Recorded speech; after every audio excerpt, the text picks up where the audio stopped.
So we're going to call the meeting to order. I'll be good and bring the mic to my mouth since we failed to do that. So we'll call the meeting to order, and can everybody stand and salute to the flag, please?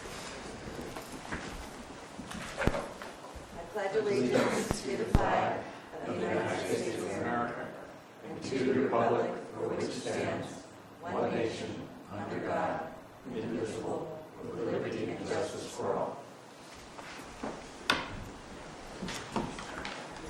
Okay, are there going to be any agenda changes for today? Yes, item B4.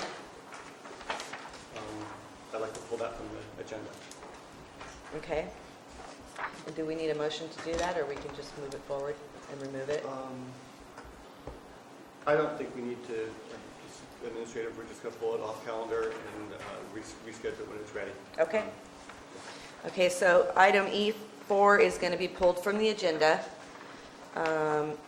Next, we'll go to public comment. If anybody has anything to speak about that is not on the agenda today. And if you could state your name clearly, that would be appreciative. Ben Stopper, District 5. I'll write down right here if that's okay by you. Thank you. Welcome, Ben.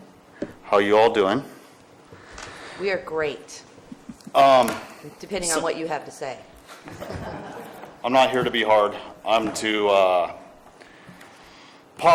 here to hopefully enlighten some of us and pose a possible viable solution to part of our problems with the urgency ordinance.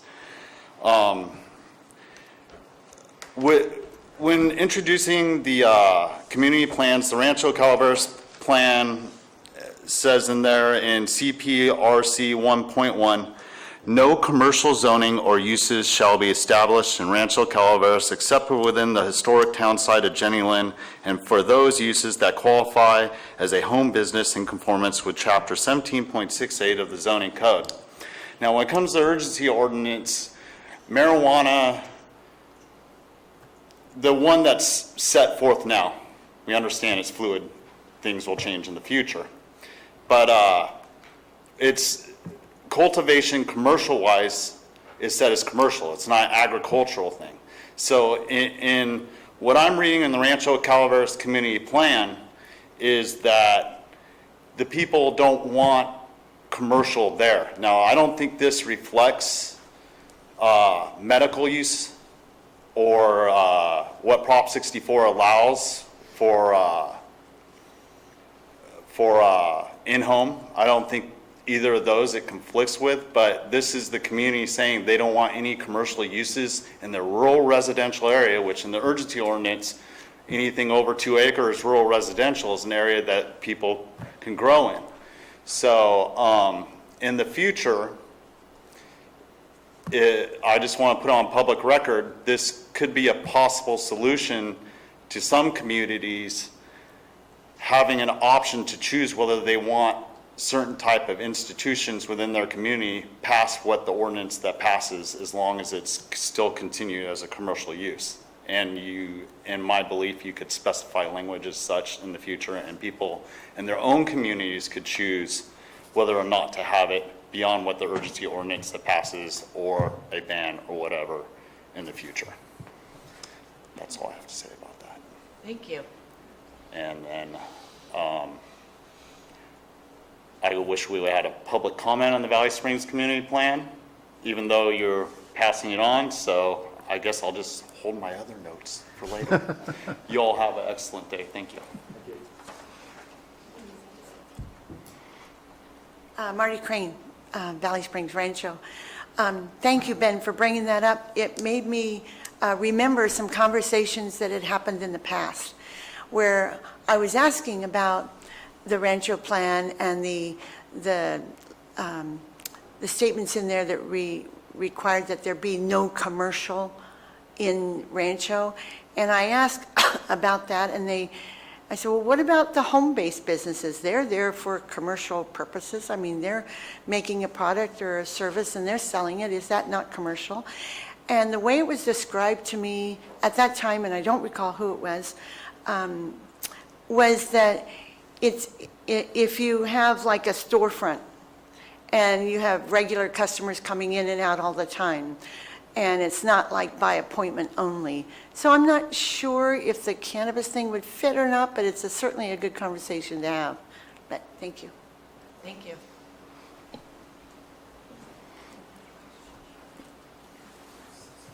Good morning, Colleen Platt, myvalleysprings.com. I understand the Valley Springs Community Plan was just pulled from the agenda. Somebody just suggested to me, when it does come back, that perhaps the map for that area might be included in the staff report so that people can see if they're included in that area or not. So that was just a suggestion. Thank you. Thank you, Colleen. Anybody else have anything to say? Okay. Then we're going to go on to consent agenda, which would be approving of the minutes for January 12th. Does anybody have any comments? No. No. Okay. Can we get a motion to approve of the minutes of January 12th? So moved. I second. Okay, we have a first and second. All in favor, say aye. Aye. Aye. Opposed? Okay, thank you. Motion. So now we'll go on to the public hearing, 2016-018, PV permit for James West. And Madeline, I think you're going to lead the way on that. I am. Everybody can hear me? Okay. So, my name is Madeline Flandreau. This is the plan development 2016-018 for James West. The project location is at 4951 Commercial Way in Hathaway Pines. It's right at the junction of Highway 4 and Commercial Way, just north of Hathaway Pines town. And it is zoned C2, General Commercial PD Plan Development. The parcel is a little over 7 acres, 7.05 acres. And again, zoning is C2PD. There's an existing 1,632 square foot residence, which is on the north side of the property, and a 1,800 square foot non-permitted commercial building to the south. The parcel is located in the developed commercial and industrial zone in Hathaway Pines of Commercial Way. Can you guys hear her okay? Almost. You need to speak up. You need to speak up, please. Let's turn this up. Excuse me, I have a bit of a cold. Okay. So the project description, the plan development permit required for the existing commercial building that was constructed without permits and therefore never obtained approval of a PD permit. This is a blown up view of the site plan showing the existing residence, the existing residential gravel driveway, and the existing 1,800 square foot shop to the south, and the plans for grading for the encroachment drive and 10 parking spaces out in front of the building. This is the front view. The land use designation under the general plan is the Avery Hathaway Pines Community Plan Industrial. And the community plan exempts Commercial Way from the design criteria of implementation 2A2 because of the isolated location and because it does not intrude on the scenic corridor. The proposed commercial structure is hidden from view by conifer trees on the site, which lessens the visual impact of the structure. The landscaping and existing conifers will help screen parking. The selected brown colors for the commercial structure are appropriate to the context of the building and the Commercial Way light industrial area. In addition, this is a moderate-sized building, which is also compatible with the rural character of the area. Being that this is a plan development permit, secret review is required. However, Article 5, the preliminary review of projects and conduct of initial study, Section 15061B3, states that the project is exempt from CEQA if the activity is covered under the general rule that CEQA only applies to projects that have the potential for causing a significant effect on the environment. Where it can be seen with certainty that there is no possibility that the activity in question may have a significant effect on the environment, the activity is not subject to CEQA.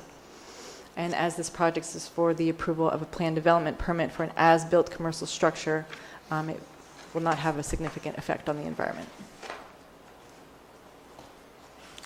So to sum up, the overall design of the commercial structure conforms to the general plan, the Avery Hathaway Pines Community Plan, and meets the requirements of the performance standards for the planned development combining zone and site development standards for the general commercial zone.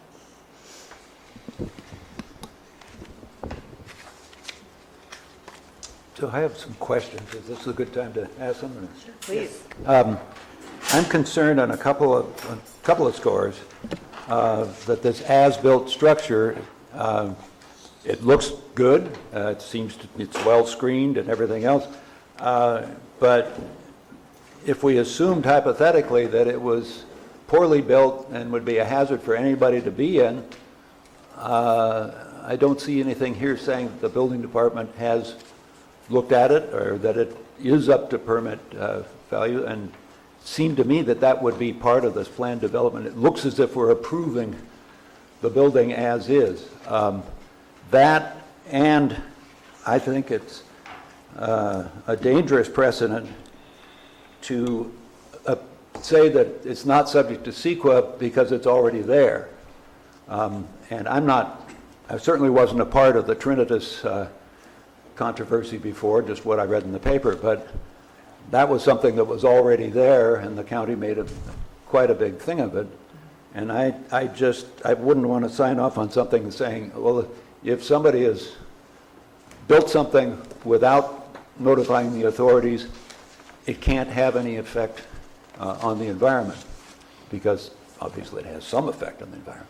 I'm not saying that this building is unsafe or doesn't comply with CEQA, but I hesitate to do it on the basis that it's there, so what? Commissioner Ladd, if I could respond to that. As far as the building permit, this came to our attention because the owner came in to get a building permit so it will be going through the plan check building permit review process as an as-built, and the building department will review it to ensure that it meets the code requirements. So we could put that as a condition on the resolution?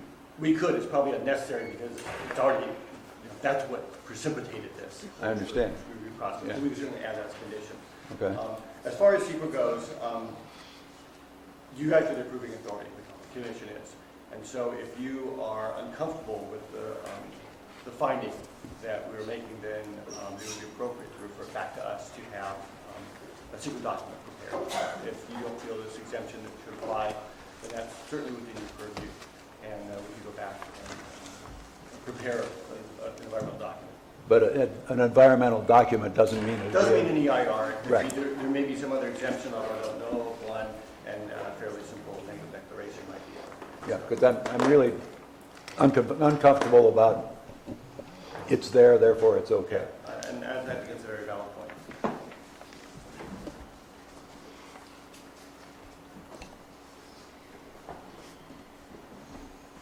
Do you have any more questions? Nope. Does anybody else have any? So are you making a recommendation? No, we haven't heard from the owner, so. Okay. All right, so is someone here to represent and speak to? Yeah, that's me, James West. Okay. Yeah, we purchased the property with the building already built there. I came down to get a drywall permit last year when I found out that there was no permits on the building to begin with. So since then, I've been trying to get everything all legal and legit with all the permits. Don't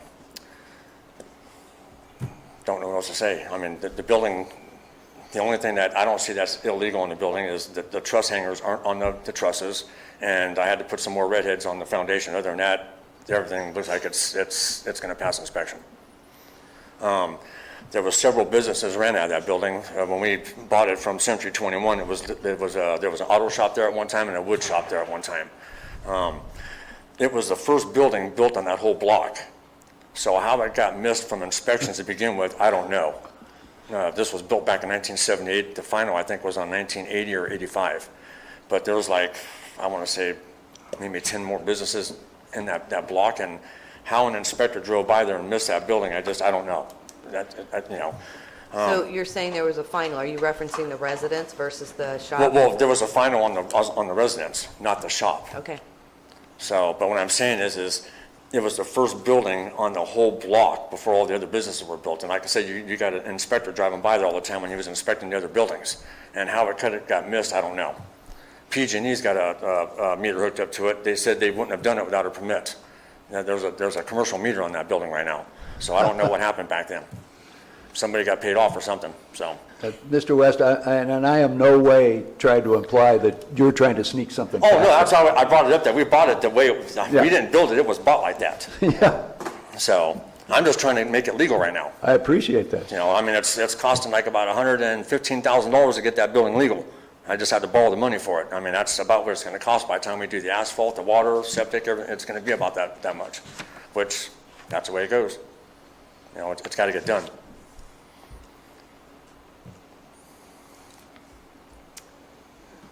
So I've been doing everything I possibly could do with the planning department on trying to get everything legal and legit with all the permits and talking to the water district about running a water meter out there. You know, I just got to wait until I get some kind of permits before I could do anything to the building. And the building's been sitting there for the last year untouched. I told the planning department I wouldn't touch it until we get all this legal and legit. okay. Is that all that you have for us? Okay, thank you very Okay, much, thanks. appreciate it. Is there any public comment?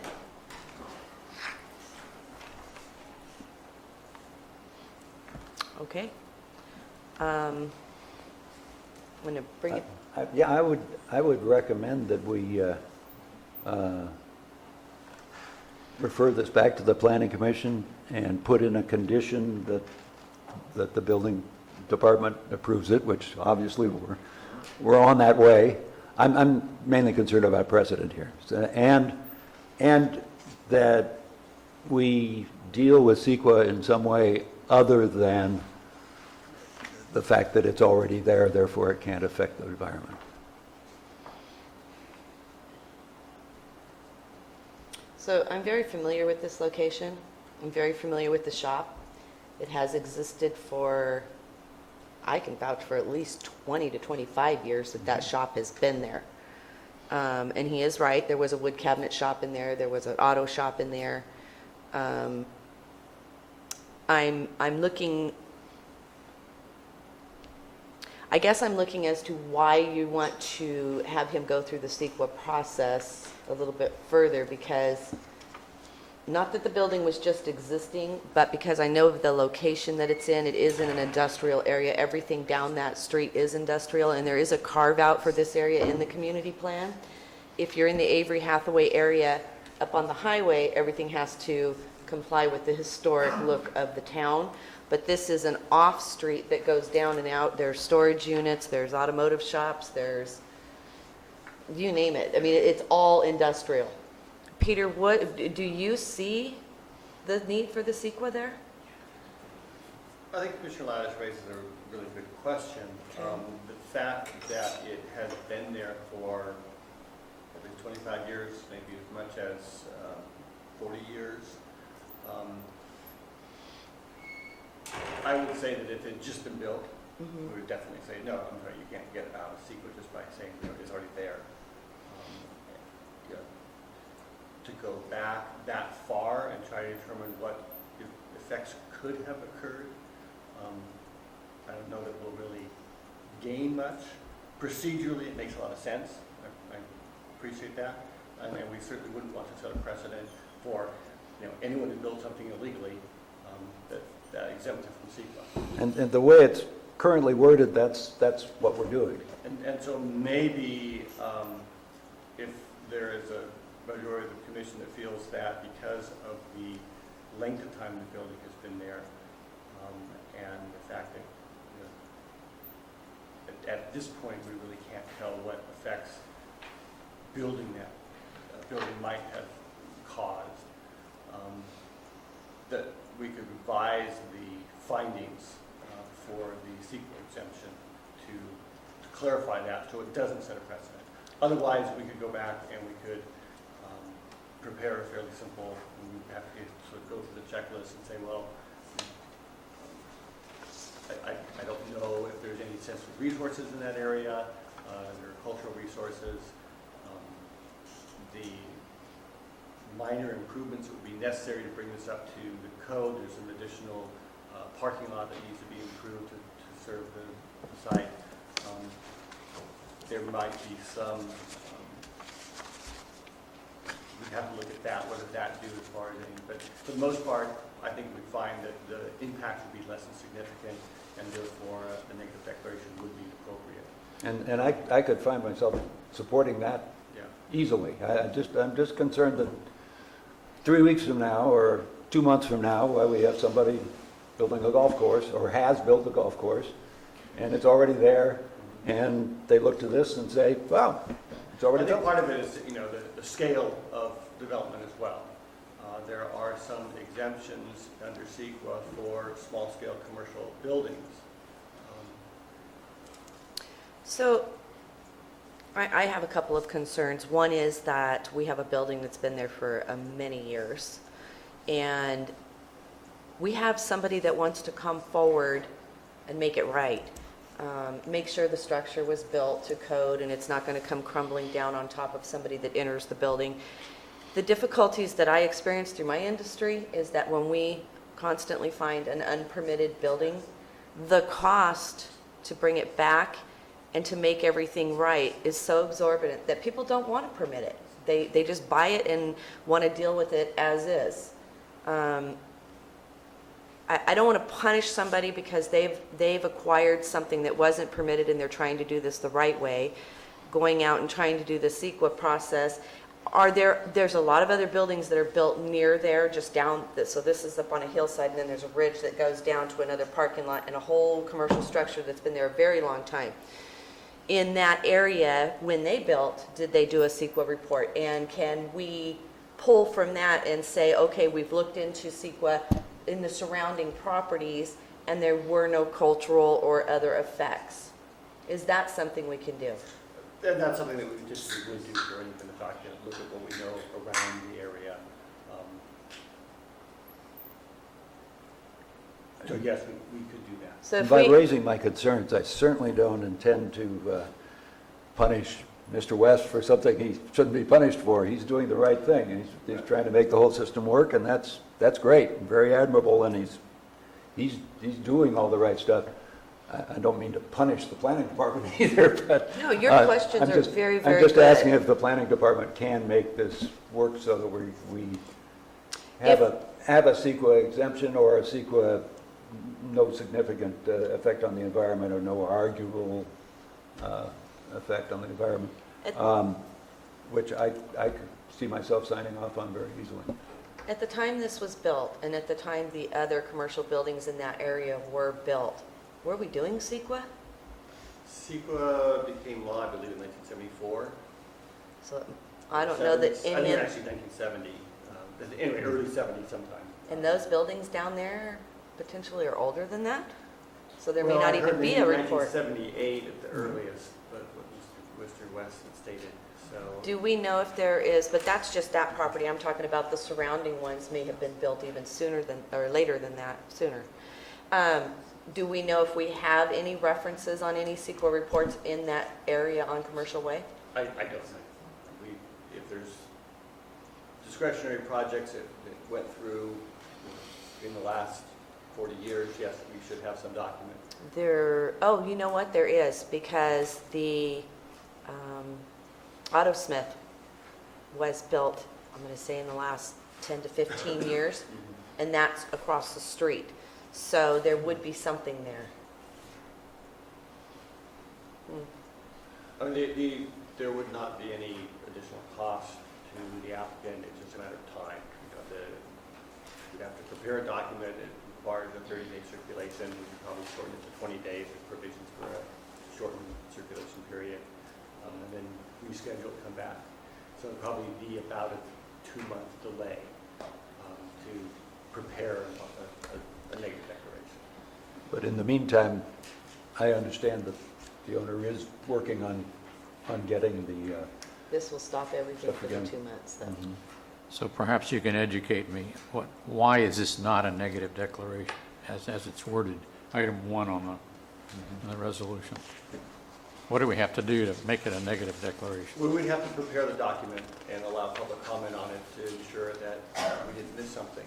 So the CEQA process is, there's essentially three different types of documents you can prepare. An exemption, a negative declaration, or an EIR.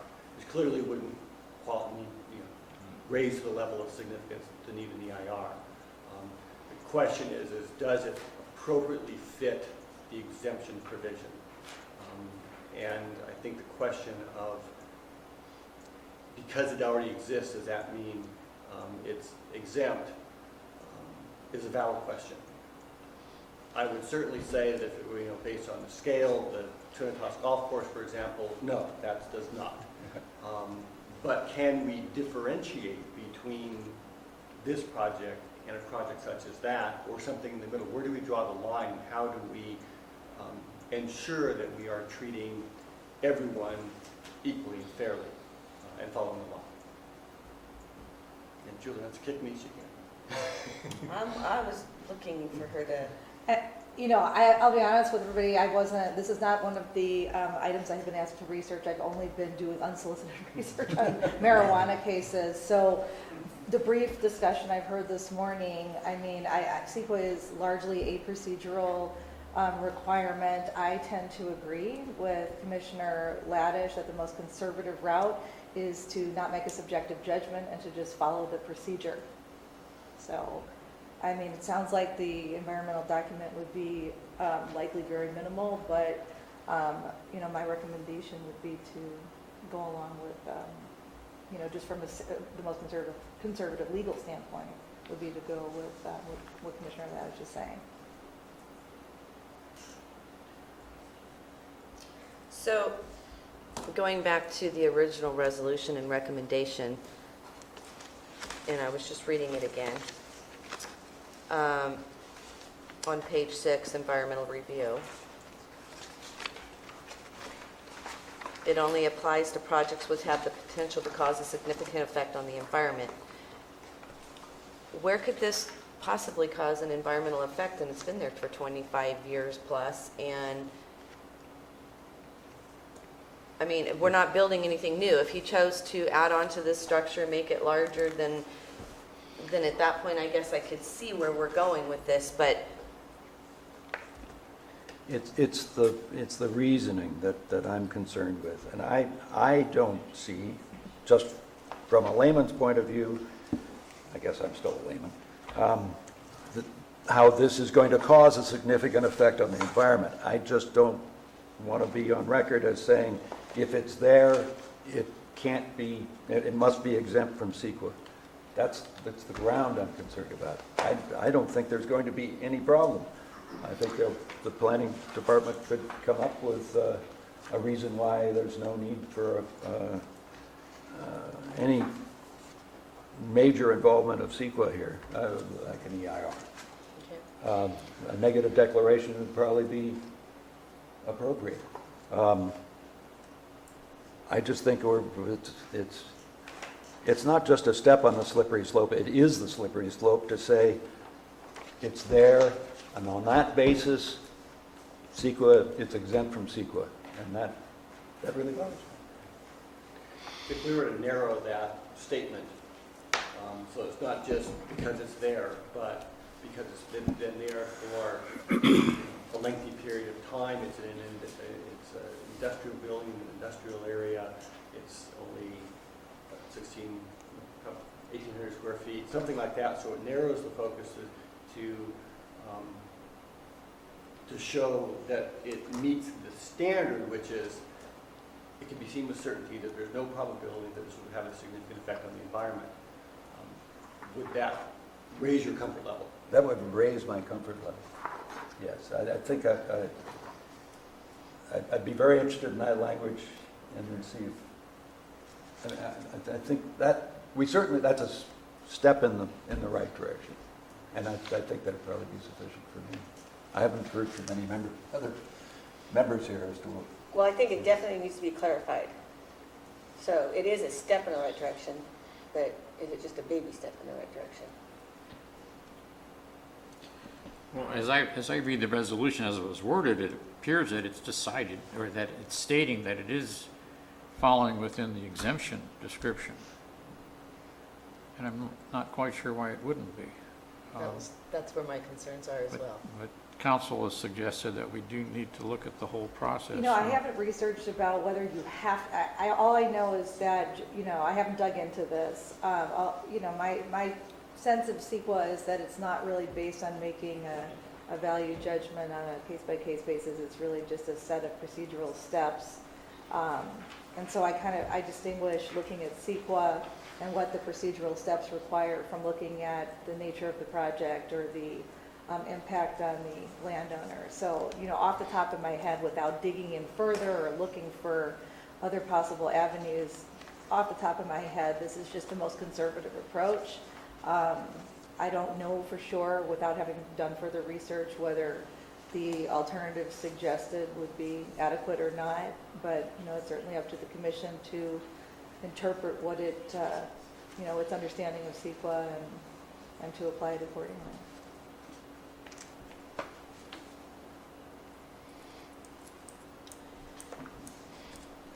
I might suggest that we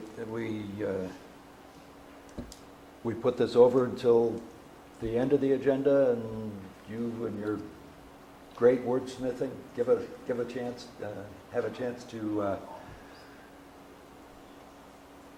draft a resolution that a CEQA resolution that we might all be more comfortable with. Okay. If that's the will of the rest of the commission, we can certainly do that.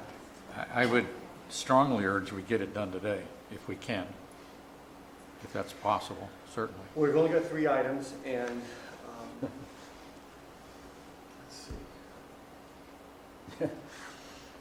You're here. We'll take maybe a brief recess or something. Go to the second and last one. We can work on that. But I can get my staff to see on that, so we can bring it back. I don't see any need to include a condition that you get a building permit. He's already doing it. It's already required. And I'm fine with trying to come up with language that satisfies the concerns here. I, too, am not comfortable with it the way it is.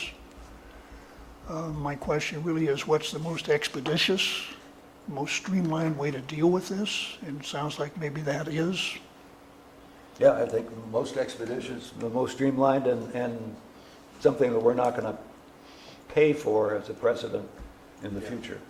So if you want to carry this over to the end of the agenda, after the next item, Madeline, we're done, you can go back and work on some language.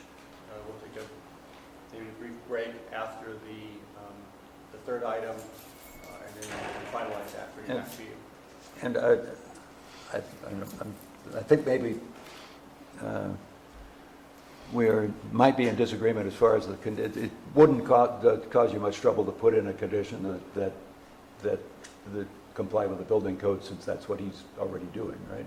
I mean, again, I think it's a precedential thing that it really is another aspect of, if it's built, we're not going to look at it, at least on paper. That's what it looks like what we're doing. So it's required anyway, so whether there's a condition or not, he has to do it. Yeah, right. And he is doing it, so, but it certainly doesn't create any harm to add the condition. Okay. Can I say something, one more thing? Yes, we're going to go back to you for rebuttal Okay. anyway. So Yeah, actually, my payments start next month. They're like $1,584 a month for the loan I took out. Now, I'm putting new windows, doors, roof, and everything else on the building to bring everything up to actual code standards. You know, fireproof door, fireproof windows, everything for a commercial building. So everything in that building is going to be legal and legit. I went to general estimating school and project management school, so I know something about building. I was a drywall contractor for like almost 34 years.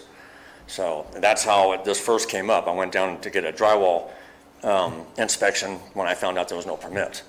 So that's when this first came up. And like I say, everything is going to be done according to code. I can't even get a permit until this gets resolved. That's why I put a stop on everything. I gutted the inside of the building out. There was a couple rooms in there. I basically gutted it out. I mean, I just left it to the shell and insulation, so everything could get inspected And like I said, the only thing I did do was I went through and put a couple more redheads in because I got to be 6 foot on center. There was like 11 of them missing, so I did that, and that's all I did until I get an inspector in there to actually start looking at the, to get it inspected. My biggest thing is I just wanted to kind of hurry up with this because I got a couple leaks in the roof. I want to put a new roof on it, so I got it kind of covered up right now.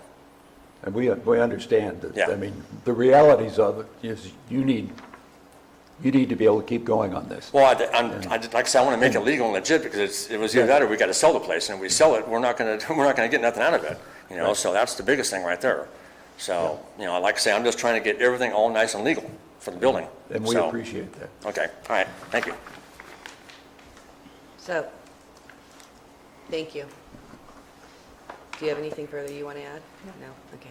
So I just want to go on the record with saying that Mr. West would not even be before us today if PD did not exist in that area. PD is a problem for us in plan development, and he's going to pay an extra $3,500 right now just to sit here and discuss this.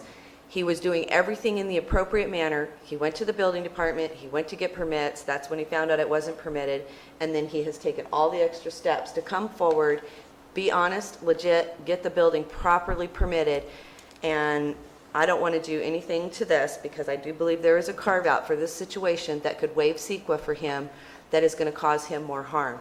So that's my opinion. If he was doing this in a district that didn't have PD, he would be starting on his building permit right now and not even be here. So I just want to make sure that that's clear and on the record. If we have some language that we can use to define and clear this up a little bit, Peter, I'm going to suggest that to all the commissioners, we take your recommendation and we take a little bit of an extended break and see if we can come up with some language that can keep this project moving along. Yeah? Okay.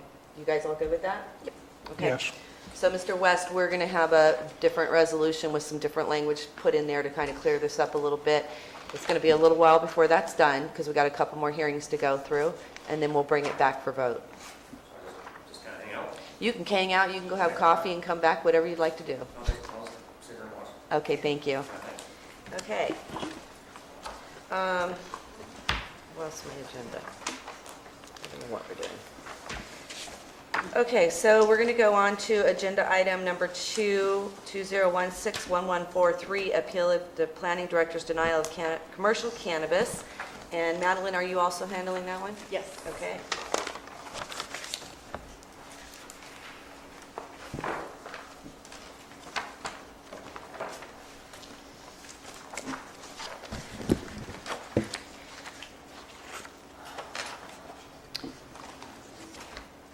Everybody ready? Ready. Okay.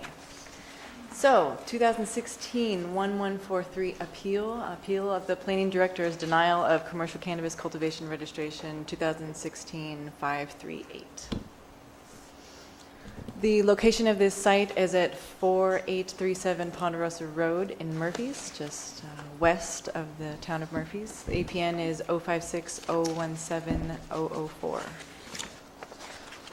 It's actually Ponderosa Way. I don't mean to correct you, but Thank there is a you. Ponderosa Road also, so just for the record. Very easy to mix that up. Yes, it Thank you. is. And what happened here? Give me 1 second. Let's try that again.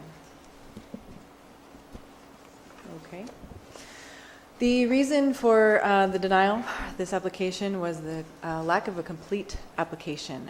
County Code Section 1795165N4 requires the registrant to submit necessary forms and documents to the Regional Water Quality Control Board necessary to constitute a complete application for that agency's purposes no later than September 7th, 2016, and provide a document indicating receipt by the Water Quality Control Board to the Planning Department. The Planning Department was informed by the Regional Water Board that the applicant submitted their notice of intent on September 12th, 2016. The Regional Water Board submitted to the applicant as well, CC'd the Planning Department, a notice of non-eligibility on the 7th of December, stating that the notice of intent was submitted on September 12th, 2016 by Mr. Scott Hoff, after the county imposed a deadline of September 7th, 2016. Therefore, the cannabis cultivation activities are not in compliance with the county ordinance. This is Mr. Hoff's appeal letter. It's very straightforward, simple, just says, "I'm writing to you to request an appeal of the denial letter you sent me for cannabis cultivation registration number 2016-538. I feel that I should not have been denied and can bring any proof that is needed to my appeal hearing. Looking forward to resolving this issue. Thank you for your time. Scott Hoff." So there was no refutation of any of the reasons that he was denied. And in summary, the commercial cannabis cultivation registration 2016-538 was denied due to lack of a complete application for failing to submit all necessary forms and documents to the Regional Water Quality Control Board by the September 7th, 2016 deadline. Thank you. Is Mr. Hoff here or a representative? Yes, I am. I'm Scott Hoff. I want to thank you guys for giving me the time to speak. I had some miscommunication with my person that was mailing off the check. It was actually mailed out. I thought it was mailed out the 7th. That's why I said I could have proof. But it was mailed out the 8th of September, so the day after. They got it on the 12th. I was under the understanding from my person I gave it to that it was already mailed out. So I apologize for even coming here and wasting your time without the proper evidence in my case. But in my defense, I try to see if you guys can have a little leeway or empathy or whatnot, because on everybody's has miscommunication and sometimes a lack of execution of what they do, and evidence of, with the planning department as well has issues with that too, is I got in my denial letter, I was denied for actually 2 reasons.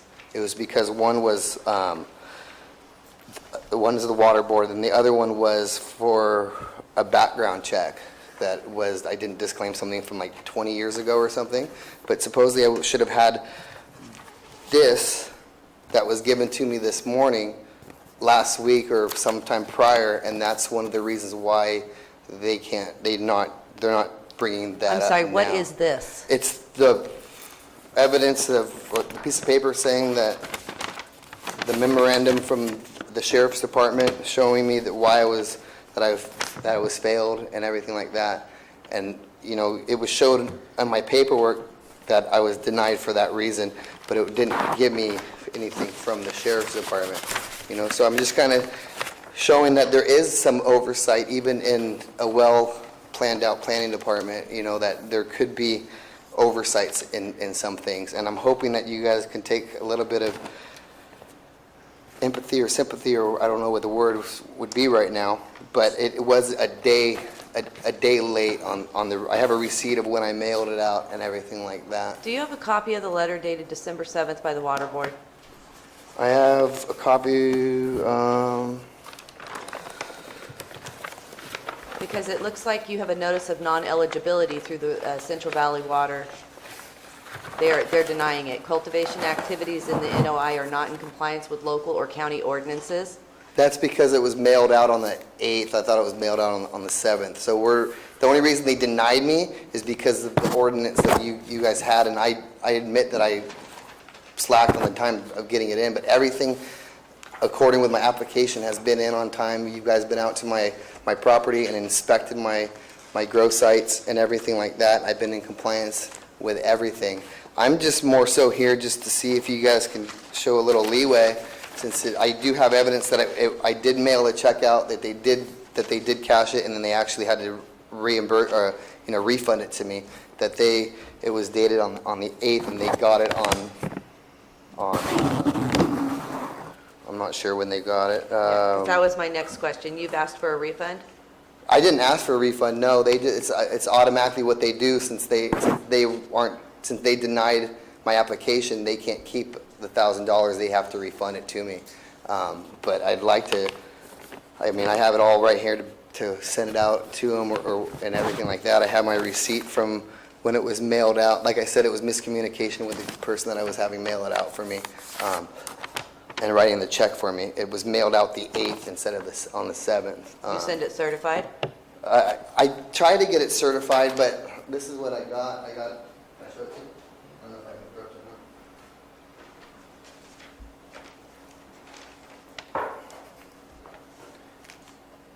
And if you, Okay, this just says you this bought is a... this is the letter that was Oh, hold sent on. back with the check. I do have the other letter from the water board that was sent to me. Just one second. Okay, because all this says is you bought a stamp for 47 cents. It doesn't tell us what you mailed. So right here it says, so they received, so this will back up of when I mailed it with that receipt of when they bought the stamp to put on the envelope to mail it to them. It was supposed to be a certified letter that I asked for, but again, reliability isn't the best part of some people. But right here it says that it was received in their office on the 12th. So that's about 3 to 4 days after the 8th of them, of being mailed out. So it's a typical mail time. So, I understand that I did miss the actual deadline on miscommunication with my people. But again, it is a day, and it is with the water board, and it was mailed. They did get the check and like that. Like I said, everything else in my application checked out, my growth site, my all of that other stuff. So I'm more so just throwing myself at the mercy of you guys. Okay, And thank you. I understand with the new Measure C that comes up, my growth site, as is right now, will be, bringing in some revenue for you guys of about $26,000. It's not the biggest one, but it is a substantial amount of money coming into the, the community. So hopefully that can help too. Okay, does any of the commissioners have questions for Mr. Wells? Yes, Mr. Huff, Thank you. when you were reviewing the urgency ordinance, did you, how closely did you read all the various requirements as to what was to be submitted by June 30th? I had everything in by June 30th. I had my application out to, the preliminary application out to the water board. I just didn't mail my check out until the 8th of September, but I had everything turned in before the 30th. I mention that because within, this water board requirement is actually within the stuff about June 30th, and then it gives a second deadline. Yeah, it gives a second deadline of the payment needed to be. September 7th, and it's just. Kind of confusing. This is, the water quality is such a major consideration. I agree with you. Of the county, that I don't understand why you would wait until the very last moment to get that going. Because if you look at the water board's qualifications and what they need to do to approve you, on the scale that I'm at, they don't come out to my property. There's no inspections for it. I'm on such a smaller scale of it that and I guess in their eyes of how they equivalent, there's not a major enough impact for it. They can come out and inspect it if they feel that there might be a need to it, and I'm more than willing to have them come out and look at it. But if you go up to like this stage 2 and stage 3, that's when you pay more, and then you have to have actual environmental scientists come out to your land, do studies, and then do all of that other things.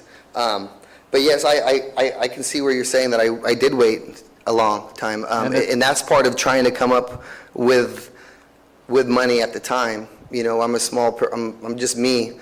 I came up with a $5,000 for your permit right off the bat, and then I've had to, between getting my site set up and my other jobs to do it, is just in supporting my 2 kids and my wife and the life that we live.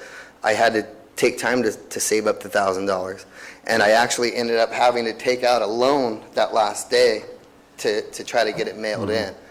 So the county itself, the water quality is one of the major concerns that's stated in the urgency ordinance for a reason for the regulation of cannabis growing. Yes. In fact, the subsection S of 17.95.120 talks about how outdoor marijuana cultivation, especially within the foothills, is creating devastating impacts to California's surface and groundwater resources, State Water Resources Control Board, and other state agencies that I won't go through, have seen a dramatic increase in the number of marijuana gardens and corresponding increases in impacts to water supply and water quality, including the discharge of sediments, pesticides, fertilizers, petroleum hydrocarbons, trash, and human waste.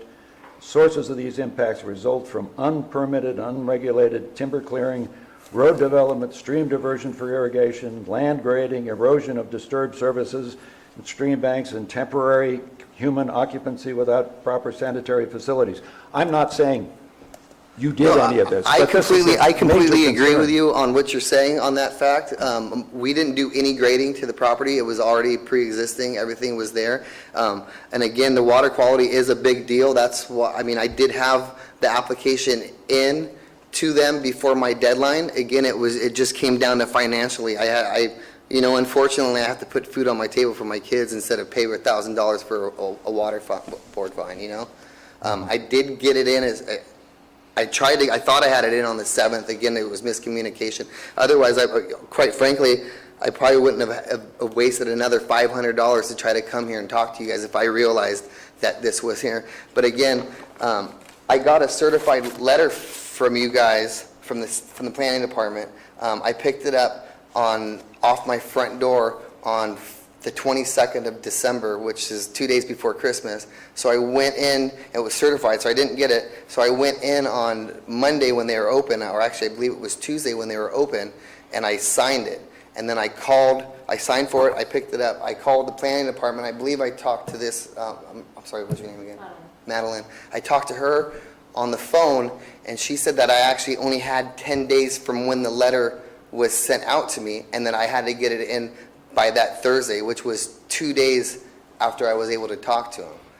And nobody's raising that as a problem here, as I understand. Okay.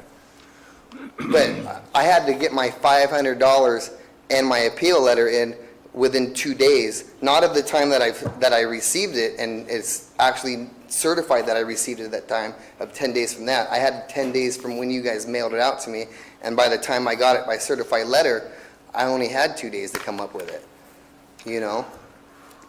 Mr. West, I think the emphasis, though, is on this water quality NOI, the Notice of Intent. And I heard you say that you submitted an application. Is that what you meant by application? Well, That no. you hadn't submitted the, Yeah, $1,000? if you read like what Mr. Laddish brought up, there's 2 deadlines for it. There's the June 30th deadline, which was for the application of turning it into the water board and to have it turned into you guys by the 30th. And then there's the deadline of the payment, which was September 7th. I'm not sure why there's 2 different deadlines. Again, I felt I got my application in, so they were at least overviewing it. My deadline to get my money in was the 7th. Like, again, financially strapped. I thought I got it in on time. Unfortunately, I mailed it out a day late.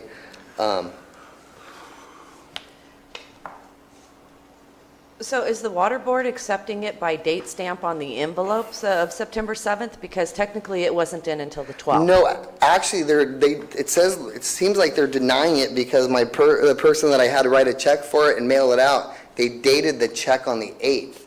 It says right here that Okay, check the was- date on the check isn't what matters here. What I'm asking you is, the deadline to have it at the water board was September 7th, not mail it, correct? it's not specified. I thought I go back to with anything that is due on a date, if as long as it's mailed out on a certain date, it's considered to be like when you mail out bills for credit cards, if you mail out your registration for your car, if you mail out,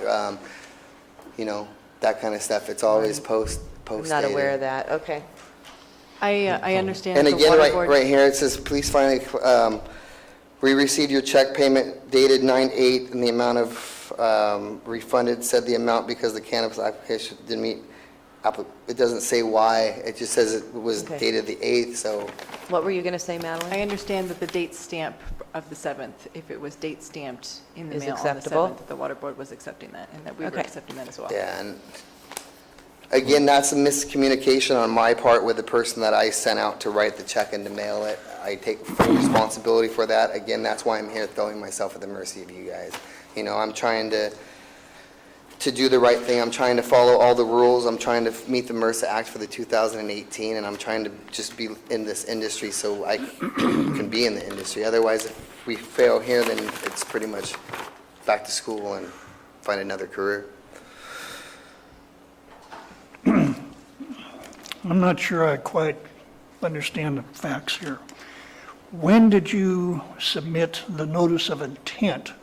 I mailed out my notice of, I brought in my mail of intent. I've got all my planning department, I got it all finalized, my application finalized, I believe, the Monday or Tuesday before the 30th, before it was due. I think it was like the 30th was like a Friday, but I got it everything in the beginning of the week. I actually came out the week before and had it all ready to turn in, but I guess there is a typo on the application process that it said that my landowner needed a signature, but it said the grower needed a signature, so I had to stop and go back, get his signature, and then come back and wait and sign up on that piece of paper and wait for 2 days to come in and see you guys.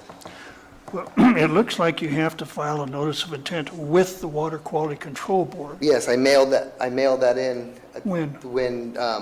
The same week that I mailed it, that I mailed a copy to you, that I brought it into you guys. So you mailed it in before the 30th of June? Yes, Okay, so what the Water Board didn't have. Is and my the only check. thing that was your check? yes. So they had everything, they had everything except for my check. And again, the reason they didn't get my check is because I was financially strapped. It's just me trying to get everything together, you know? I came up with the $5,000 on time. I thought I came up with it. I was a day late, $1 short and a day late, I guess is what they say, you know? And how So I'm much just did the kind of check- asking for some mercy from you guys to, How much did the check have to be? it was $1,000.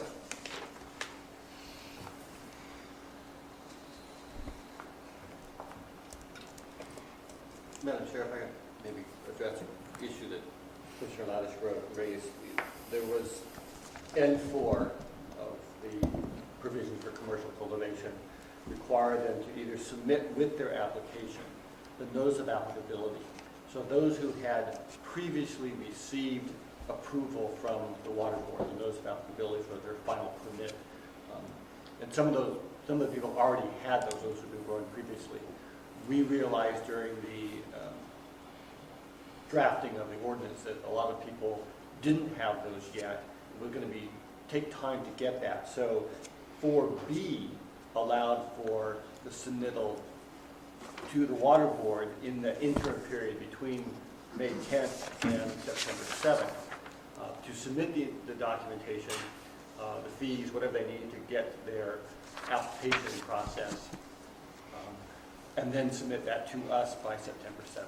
So that's where there's sort of 2 dates. One was for existing notice of applicability. The other was if you're in the notice of intent process to get the applicability, to get the waste discharge requirements, then you had to September 7th. So I had a quick question on that, am I allowed to ask a question on that? So technically are you saying I didn't have to have my pre-application in my application with you guys? I shouldn't have, I could have had that turned in on the 7th of September? Is that what you're saying? A lot of applicants submitted their documentation to us, and we didn't need that. That needed to go to the water board. It sounds like you submitted. But to the water but it board says that and you wanted the I could have sworn it says somewhere that you wanted the evidence of what we were mailing off to the water board. We didn't need that. A lot of people submitted that, but it was. I forget who checked me in, but that was one of the things it was an older gentleman with glasses, little mustache. That was one of the things that he was requiring from me. Well, if we had the notice of applicability, then that satisfied the provision of that section of the code. If you didn't already have that and you were in process working with the water board, then you needed to make sure that all of that information was submitted to them and then provide the documents to us that show that you did submit to the water board. And do you interpret that provision as the last words, provide a copy of the document and indicating receipt of the Water Quality Control Board to the planning department? Do you read that as you needed to get a copy of the document by September 7th, 2016? It doesn't say that. I don't, Because here's the other thing, though, is I mailed, We required, there is no way, even if I mailed it in by the 7th, a day earlier than what I did, there's no way that I could have even given you guys a receipt from that, because it took them until December to mail me a receipt or even anything back on it. no, it says it needs to be submitted to the water board Yeah, no later than the that's- 7th. and do you read submit as being received by or mailed off to? I think she just clarified that it was the timestamp of the mail that would be sufficient. We would accept the agency's interpretation of what receipt means to them. So if they were accepting a postmark, then that Okay. satisfied our concern. It seems to me like the water board the only reasoning they did deny me wasn't because of anything on my site, it was because of the date that was on the check of a day late. How would the water board know that September 8th is late? Because my understanding is the water board is in, not, I won't want to say cahoots, but they're not, they work together with you guys. So they had to provide you guys with a list of everybody that's turned in, that's turned in their application and stuff like that. That's why it took the county an extra month or so after the September 7th, or actually it took them till December to mail me out a letter, because they didn't get their information corresponding with the water board until then. We have been working closely with the water board personnel to ensure that, because one of their requirements is that in order for them to issue a notice of applicability, it has to be legal in the county in which the operation is working. So every different county has different sets of regulations. We gave them a copy of our ordinance. We've discussed with the water board that September 7th was the deadline. So they were aware of that. And so they denied it because it was not in compliance with our submittal deadline requirements. With respect to what the phrase "shall submit" refers to, be it receipt or mailing, the water board letter of December 7th says it's reviewed the notice of intent submitted on 12 September 2016. So I would infer from that the water board views the word submit as meaning they got it, because that's what their letter is in effect saying. And our ordinance simply says you have to submit all necessary forms and documents to the board to constitute a complete application for that agency's purposes no later than September 7th. And it's pretty clear this wasn't complete because the check wasn't there. Is a check, just out of argue, just to, is the check actually part of the form, though? they did receive the form before that. The only thing they didn't receive is a payment. The ordinance talks about forms and documents. Oh, okay. So, That's, I was just a question.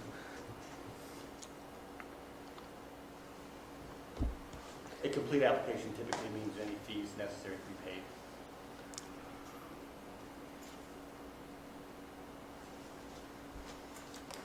Is there any more questions of Mr. Hoff? And again, I just really would like to, take in consideration about, timely things that, I didn't get from you guys that should have been on time too, That's one of the reasons why part of my denial letter couldn't be brought up, is because of due process, So it does happen to the best people, even in higher planning departments and lawyers and stuff like that. And it's not like I didn't pay for it, it was mailed, it was a miscommunication, and it was mailed out a day late.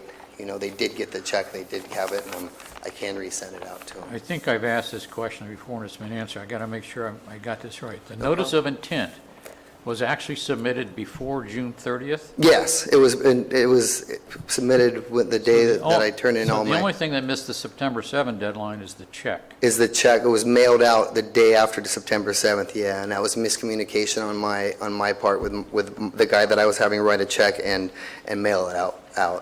I honestly didn't realize that he mailed it out on the 8th and wrote the check on the 8th until last Sunday when I came up to get my receipts and everything, he left them for me at the shop.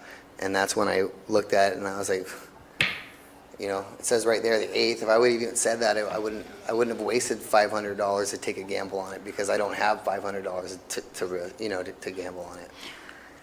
Did you get back a copy of the notice of intent that you submitted with a timestamp on it or date stamp on it by the board? No, they didn't do anything. The only thing they sent to me was a denial letter, and then another letter saying they were sending back a check.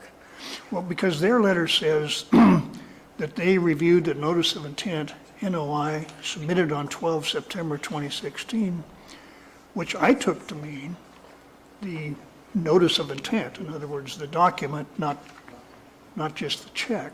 Well, So their letter doesn't it could seem be to that be- maybe that I don't know, they could have been that they received my application and it was sitting there until they got the check, and then they reviewed it at the same time when they had everything together. Did the planning department receive anything? Yes, it's before in June my 30th? application, the water department, I the believe water a board, copy it's of in, the notice of intent application was submitted with his application Before June 30th. before the 3rd. yes. So there's no question about that part of it. Well, no, he does have a question about it. This gentleman right here is questioning it. Madam, Okay, can you hold check the on. file to see if there's, that was submitted as part of the application? So I have the file here in front of me. Unfortunately, we didn't go through and date stamp every single document when we received their registration paperwork. We date stamped the registration to the planning department. So if the NOI was included with all that paperwork, I have the NOI that Mr. Hoff signed on 6/24, and it's included in his file with the registration paperwork, but what date we received it? It's I don't- before the 24th, though. It's in the file. Before the 30th. Well, yeah, but my file I signed on the 24th, it was in the, Okay, so I don't know this guy. public comment's closed, but maybe you can just tell him, Just to speak. give him your, As far as I'm aware from what I heard from and my interactions with Roy Sherrill from the Water Board, they were not processing applications until they had all of the appropriate documents, and so that would be the discrepancy, I believe. Thank you very much.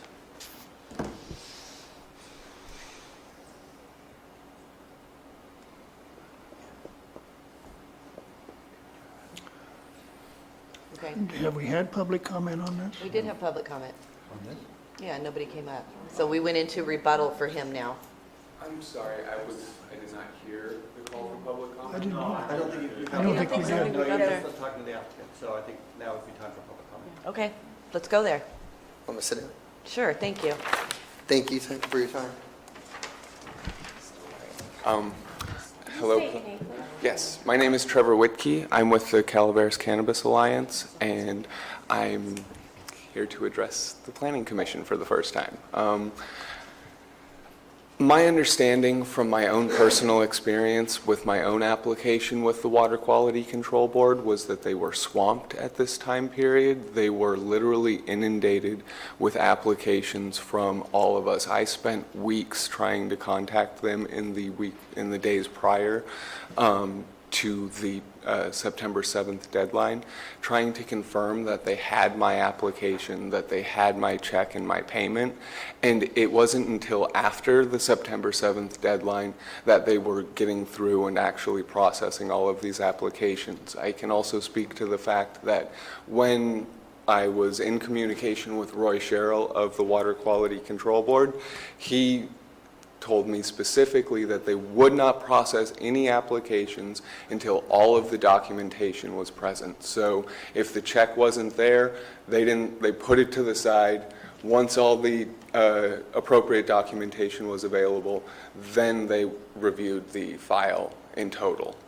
And so that could explain the December time gap there for why it took them to review the file. Additionally, the reason it took them that long to review a lot of the files is they've been inundated from Calaveras County as well as Yolo County, Humboldt County, and Mendocino County, all of whom have similar programs as ourselves. So the Water Quality Control Board is really backed up in their workload. They're trying to process all of these applications as quickly as possible.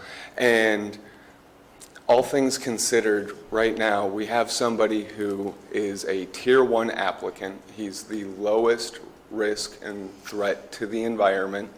He did not engage in any grading or any land development in developing his spot, and he missed the deadline by 24 hours.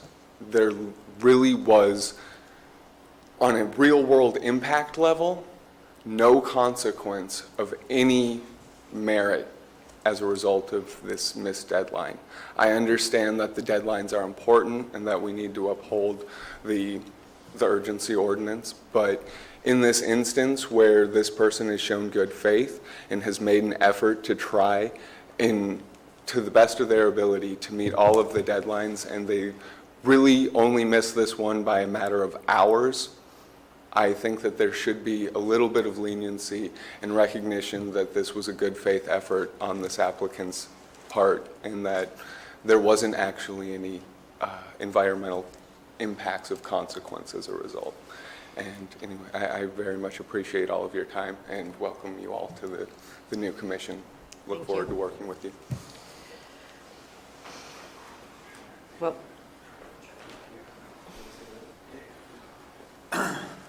Ben Stopper. I'll write my name down again. No one else seems to be writing it, so we'll double up. I took it.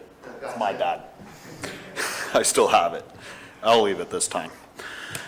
I just want to confirm a few points that these gentlemen have brought up as I work with the State Water Resources Control Board constantly.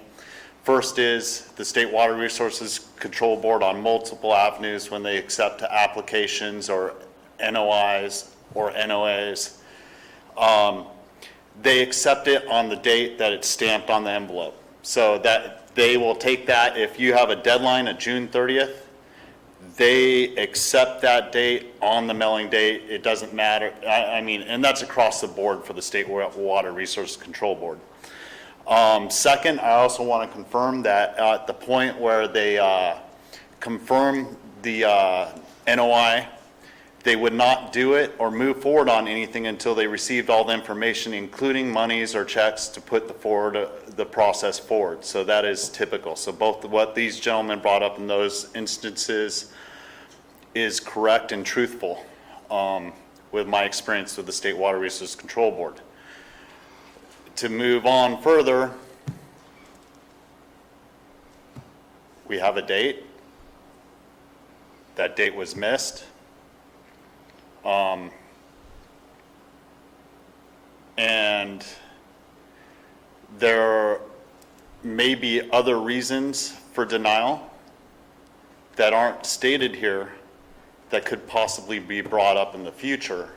So that is something to consider at the same time on your leniency, is if, I mean, the gentleman by his own admonishment said there's another reason for denial that I missed, but it's not on here right now.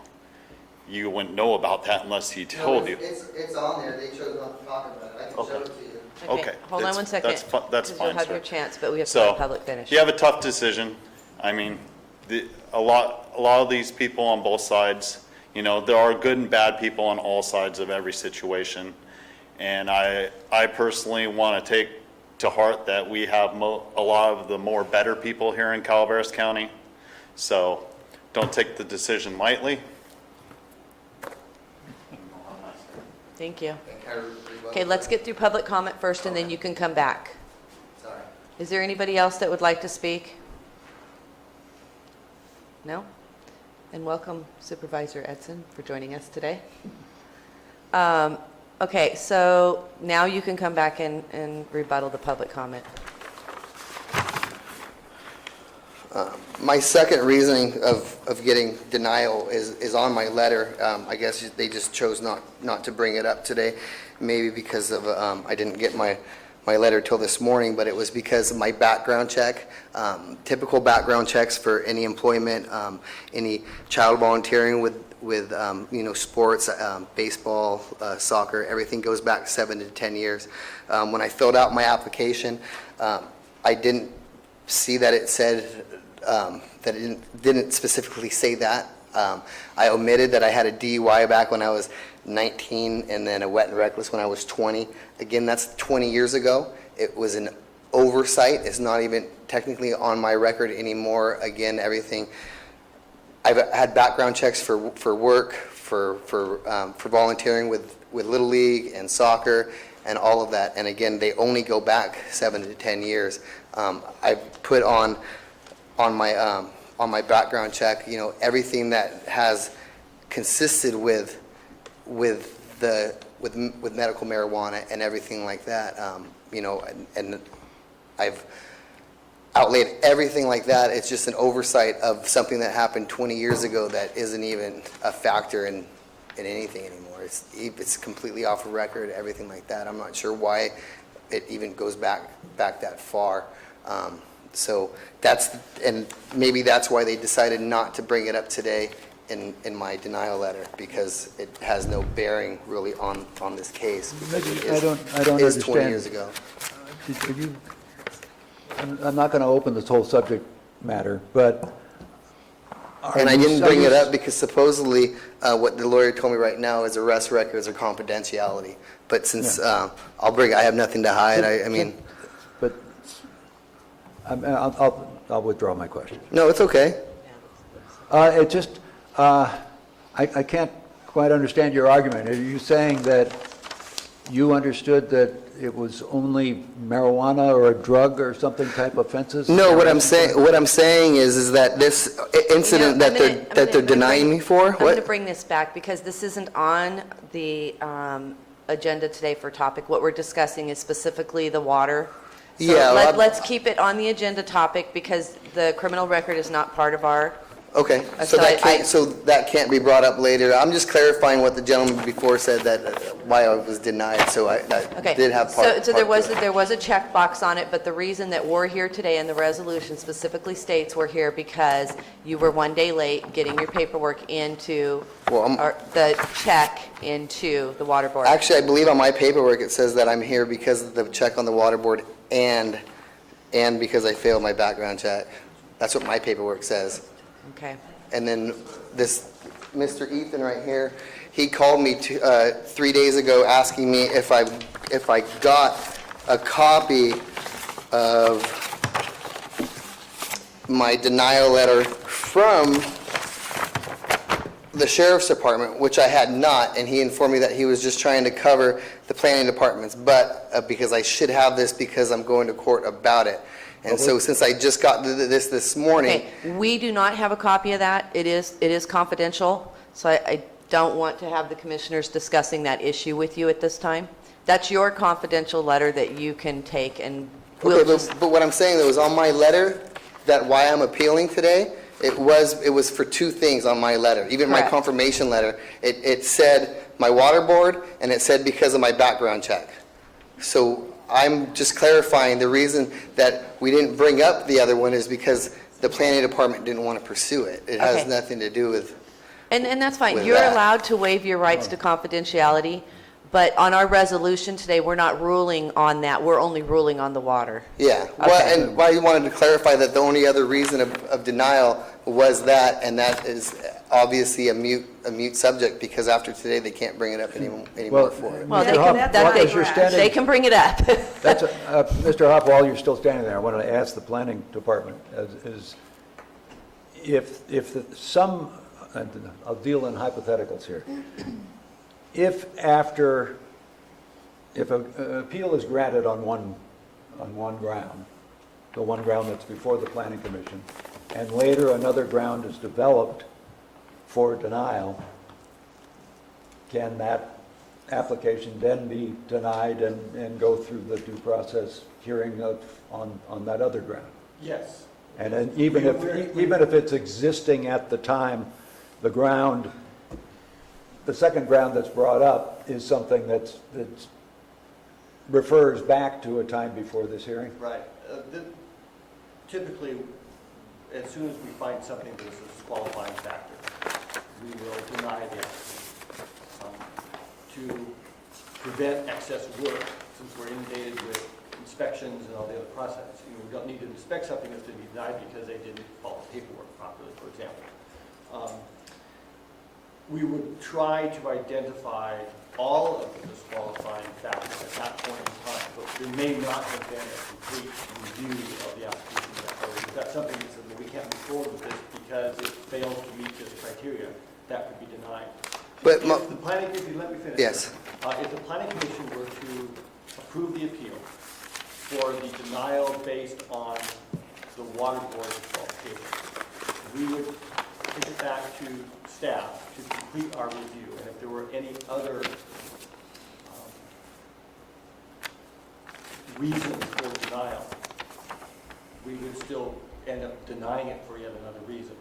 We don't want to have to make someone come back time and time again, so our process is to try to identify all the reasons for denial at the time. But in some cases, particularly early on in the process, we had to finish inspections, but if they failed to meet all the criteria, some of the criteria, we would act on it then just to clear that off. I guess my question then is to Deputy County Counsel.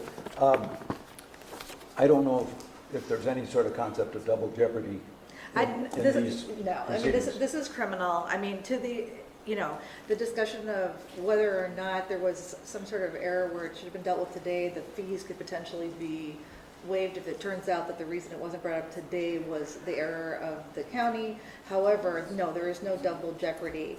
That's a criminal concept only. It's been well known among all of the precedent we've set here that these applications are being reviewed, they're not each being reviewed completely and totally, or would be here forever before coming forward. So yes, applicants are aware that there could be a subsequent basis for denial that comes back.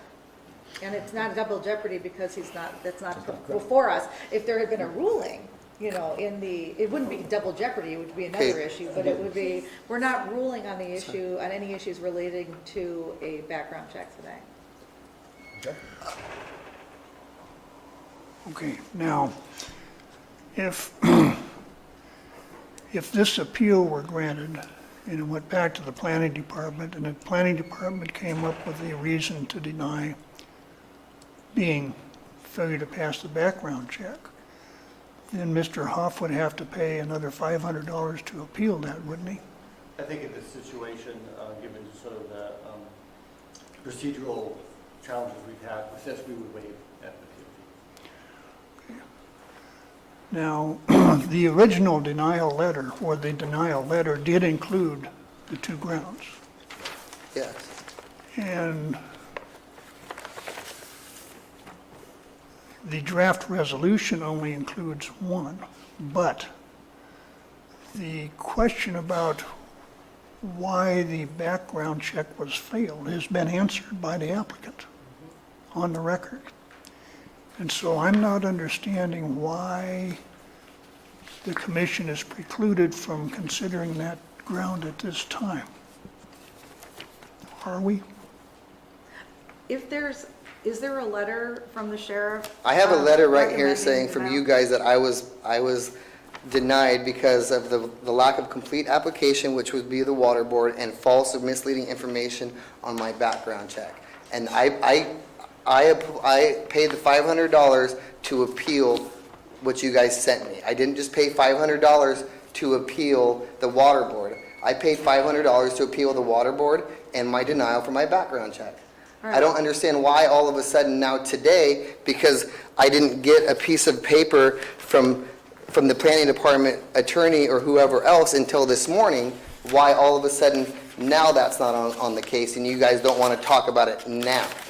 But it's on my denial letter. That's what part of my appeal letter was for both of those things, not just the one. Okay. So with all due respect, ma'am, I would like to talk about that because that is why I'm here. Okay, under the circumstances, given that there was an initial confidentiality issue or an issue regarding forms and processing, it looks like the appellant at this point has stated on the record in a public forum what the basis of the background check denial is, and under those circumstances, I do think that we could come back with a revised resolution if the board wishes to proceed. He's acknowledging that there was an initial second basis for denial. He's acknowledging that that was removed today because of some procedural concerns or some issues with the county. And now he's acknowledging that he did not disclose two DUIs, which could, if the planning commission agreed, form a basis, a second basis for denial. He wants to continue today. He doesn't seem to feel prejudiced by the fact it wasn't on the resolution. So I do think that if the planning commission wishes, it could be brought back and addressed today under these circumstances. And then just real quick, I would feel prejudiced if you didn't include this in my thing today, since it was on my denial letter. And then another thing is this gentleman right here, I believe it's your guys' attorney, he actually told me, this is why I made the statement today about if it's not brought up today, that you can't bring it up in the future. Mr. Ethan actually told me today is if my DUI and my background check wasn't brought up today in this hearing, then you guys couldn't use it later, because you guys decided not to use it. Since you're putting words in my mouth, I should address that. Well, clarify it for me. Yeah, sure. I believe, Mr. Huff, I explained to you that if you won your appeal today, that your application would continue to be processed. I mean, Yes, it would be continue to be processed, but they wouldn't be able to use my background against me because it was already here. told you that And then I asked you, so you're telling me that I shouldn't bring it up today? And you said, well, I can't talk to you because I'm their lawyer. Yeah. So I went ahead and brought it up to him anyway, and I'm going to deal with it right now. So that's where my misunderstanding came about not being able to use it, and I appreciate you coming up and clarifying that for me. So that's why I made that statement, because I was unclear with what he would inform me today. If it pleases the chair, I would ask, if I may ask him a question or two. How do you feel about that? And ordinarily, if we choreograph this differently, I'd be sitting next to Madeline, but I figured that she would need the assistance on this particular case. You know, Ethan, I'm gonna let Mr. Hoff make the determination if sure. he would like to be asked questions or not. I'm just out of fairness. Yeah. So, I guess, I mean, I It's like to totally get... up to you. I'm not gonna put you on a spot. If you wanna let him ask you a couple of questions and make some clarity happen here, that's fine. I'll just go with what I have right now, Okay, that's fine. because I have it on my documentation that I'm denied for those two things, and you guys are only bringing up the one. And I Okay, still wanted to then I talk do about it. want to let you know that we are going to be bringing it back to staff to be able to make their last comments. And at that time, if Ethan would like to participate as a staff member of the county, he has that right to do that. I just want to Well, I make sure guess I you're gotta let him clear. ask me questions now so we can get it cleared up then. Well, 'Cause walk us through to me, that seems a little unfair that you guys can start a thing, and then when I call you on something, and then you guys want to bring in people. Okay, we're not calling you out, or okay, let me be clear about this. Yes, there were 2 check marks, but because of confidentiality, we did not want to speak on your confidentiality. You chose to come forward and just say, this is how it is. Okay. That allows us to look at it based Okay. on your permission. Thank you for Okay. clarifying that. All right. That makes it Now, easier for me. As we sit here today, we have a resolution drawn up that speaks strictly to the water board and the date and the final date that you had to complete your paperwork. So as our resolution is written, we would be voting on the water, but now that you have said, this is the other reason, and you've given permission to speak to your confidentiality, we didn't take that right from you, you gave it to us. Yes. We can add that to the resolution if that's what you would like. Well, I would like, yeah, I guess I would, because that's why I was denied. I have 2 reasons to deny, Okay. and like this gentleman here says that I could pay this $500 now, and then later down the road, you guys could call the same incident back up and have me come back here and not only waste my time, but waste your guys' time. Okay, I think out of all fairness, I will poll the commissioners if they would like to add the other mark for the misleading information into the resolution. We're going to take a break anyway, so we can add that to your resolution before we get ready to vote. So there will be a delay for us making a decision. And his questions were pertaining to the DUI and my background check? Is that what his questions would be pertaining to? I think what Ethan was trying to do was tell you that he is not giving you legal advice in any way, shape, or form. Oh, yeah, I know. You chose to come forward on your own. Ethan represents the county. He doesn't give advice to the public. So, and he can actually give advice to us if we need it. Okay, so we have good news. This is really good news. Are you ready for this? Good news. Because we had a prior resolution that did include that. We already have it. We don't have to wait to vote. Okay. So what we will do is substitute the original resolution when the time comes. But I have some more Wait, questions I'm sorry, for wait, you. And that's what the question? one you have. The resolution that you have includes the criminal or the Yes. misleading information. Yes. Okay. Okay, so this is, your decision today is going to include both my water board Yes. and that one? And Okay. yes, exactly. Okay? Thank you. At your request. Thank you. Okay. But now we have questions about that since Definitely. the subject's come up. Definitely. I didn't quite understand your position that you didn't think of these things from 20 years ago because you didn't think they applied when you were Yeah, filling out the well, form? you know, I've done background checks for employment, for Whole Foods. I've done background checks for Little League, Tracy Little League, Tracy Babe Ruth, Tracy Soccer, Tracy, fast pitch girl softball. All background checks go back 7 to 10 years. So when I was filling out my background check, I'm 30, I just turned 38, so it was almost 20 years ago that I had a DUI. I haven't drinking since my daughter was born, and she's 12, so I haven't drank, I don't drink 12, so it's a mute subject for me. It doesn't ever come up. There's nothing, I don't even think about it anymore, you know what I'm saying? So when I was filling out the background check, I assumed that it was just the typical 7 to 10 years. I didn't realize that you go all the way back to the day I was born. Okay, so when we look at the reports in the past, and we read the application that you filled out, and the questions, it doesn't say 10 years, 7 years. They're really clear about, you need to list And that's an any oversight. and all. Yeah, that's an oversight. It says understand. ever, and then when I came in, there was I believe it was you again, that I always talk to this young lady right here, and she's Natalie, she's great. She's great, a lot of information, and she's always, helpful and wants to make sure you understand. I just lost my train of thought, though. Well, while you're thinking, I mean, the language in the form from the sheriff is, 1, list any and all arrests or formal charges with or without disposition for any criminal offenses within the United States or any other country, civilian or military. Yeah. And again, that's an oversight on me, and that's why I'm here to bring it up and to show you guys what it was, and that it was and why it was an oversight. Because again, you're right. I should have read the ever part of it. And again, it's one of those mental things that I've done them background checks a lot for for volunteering for the community and for jobs. That has always been the 10 years. So it was just one of those things that is just second.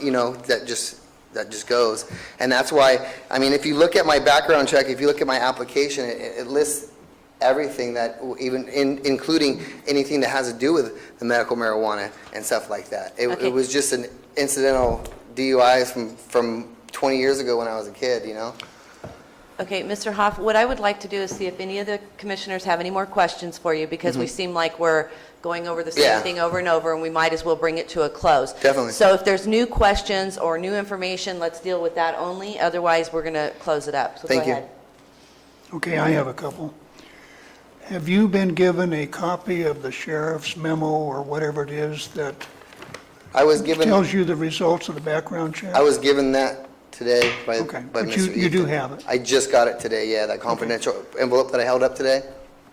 Now, the DUI and the wet reckless, were those just arrests or were those convictions?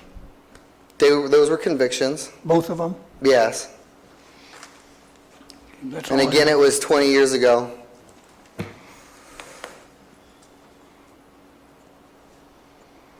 As far as I know, I thought I paid my time and I served my thing, and it was all the way up off my record to get, Do you, we have not seen the sheriff's memo, or whatever it was, but no, I just have a question for you.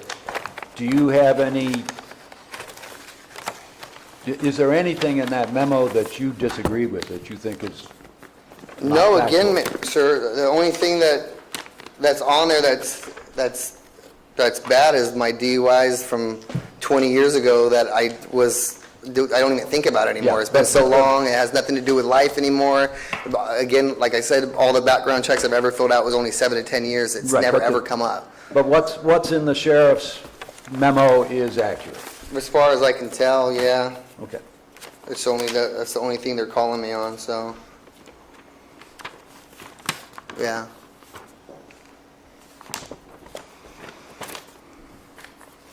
Is there any new questions for Mr. Hoff? And, just another topic for this, it might go along with what the industry that we're in, I was arrested about maybe 4 years now for operating a medical marijuana dispensary, for furnishing to an undercover cop that had a valid recommendation. And I fought that. For 12 months, I went to court 2 times a month, and I fought that. And they ended up throwing it out because I was doing nothing wrong. I was following the laws. I was doing all of that. And that's on my background. I've put everything in there. I'm not trying to hide anything. There's nothing to hide, You disclosed that in I your disclosed background? that. Oh, yeah, definitely. And I don't know if you can see it. I don't know how confidential it is or anything, or if you could ask questions about it. But, all of those things are on that. The only thing, again, is just something that happened 20 years ago, and it's an oversight of I just memory. want to clarify, it's your confidentiality issues, so if you wish to raise anything in your own documents, you're certainly welcome to do so. Yeah, I brought it up about that. I'm just asking if there's any way that you guys can check and verify what I'm saying. You know what I'm saying? So I'm not up here just having you guys think I'm blowing smoke at you guys. I want to be able We to don't have. think you're blowing No. smoke. I believe you're telling us. I just want to be able to cross-check, just be able to show that it is what it is. I'm just trying to I believe you're being honest. get ahead. Okay. Is there any new information you want to provide us? Otherwise, we're going to go ahead and bring That's it back. Thank you very much for your time. If Ethan needed any questions, he's more than welcome to ask me any questions. Thank you. Do you have anything you need to add? No, nothing else to add. Okay. Then we're going to bring it to discussion and deliberation by the members of the Planning Commission. So we are going back to the original, just to Well, we clarify. can discuss doing that, and I think that at Mr. Hoff's request, we owe him at least that to clear both of the items on the resolution, so we can go back to the original. Okay. Do we have the sheriff's report for us to review?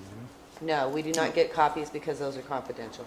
It's not confidential anymore. Because I agree with Mr. Bocelli, Commissioner Bocelli, if the commission, if the appellant is comfortable showing the documents to the planning commission under circumstances, I think that he may do so at this point. I think that's up to him. We're still in the process of clarifying the protocol for dealing with these from here on out, which is, it's possible in the future that there will be a process by which the commissioners will be able to look at these in advance.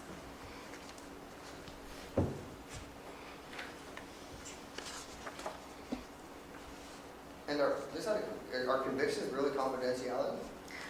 It's not, convictions are I not. thought those are like public.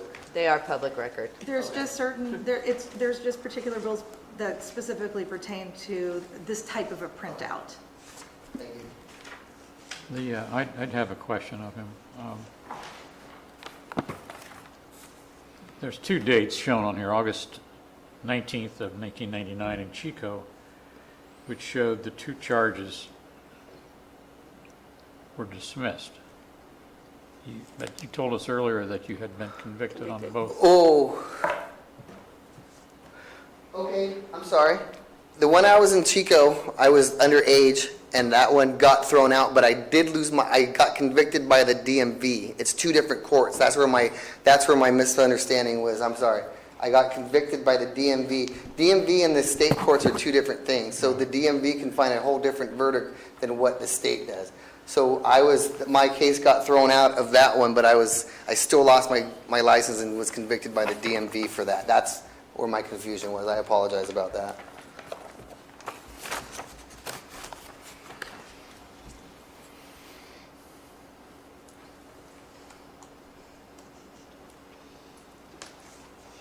What is your birth year? My birth year is 1979.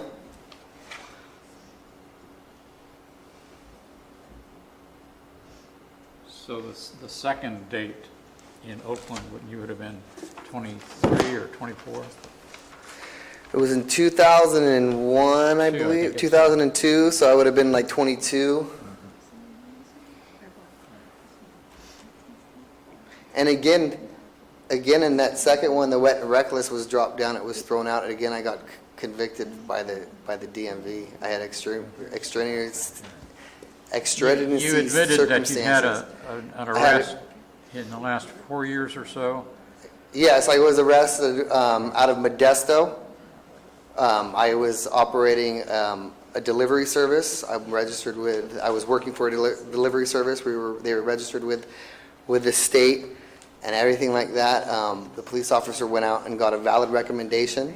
They called up, and I was the delivery driver that went and delivered to them. I delivered twice to them. About a couple months later, they came out and arrested me for that. I pled not guilty because I was operating underneath California's guidelines for medical marijuana and that. So we went to, I never even went to court. Every time I went to court to go on it, the DA asked for an extension. That went on for about 11, maybe 12 months. And then I went in the last day, and they said that I did nothing wrong, and they dismissed my case because I was following all of the guidelines for California. We were following California guidelines. So as far as you know, that arrest isn't even on your record? That's not on my record, no. But I put it down because I was arrested. I was never convicted of anything like that, but I put it down just so I am clairvoyant with you guys, to show you guys I have nothing to hide, and that I am following California guidelines as far as, we can.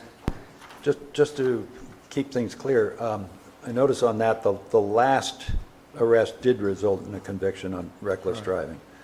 On reckless driving, but not a DUI. I understand. I got- just want to make sure we're Yeah. all on the same page. Yeah. So actually, I don't even have a conviction for a DUI. It was only a reckless driving that I got a conviction on. But it So- was arrests that, Yeah. When we've looked at these in the past, it hasn't been about what the conviction was. It's been about disclosure and misleading information. And the sheriff could have looked at that and said, you know what, he disclosed everything, none of these affect him doing business. That isn't where we've had issues. Where we had issues was misleading information and not full disclosures. Yeah. And that's why I'm here to try to give my defense of what every other background that I've ever done is 7 to 10 years. It was an oversight of an IREAD, and it's a mental skip instead of anything Understand. else. Okay, so any other questions? Not of the applicant. No? Okay, so we're going to go ahead and close it and bring it back. So do you want to, Thank you for your time. thank you. I have a question of the planning director.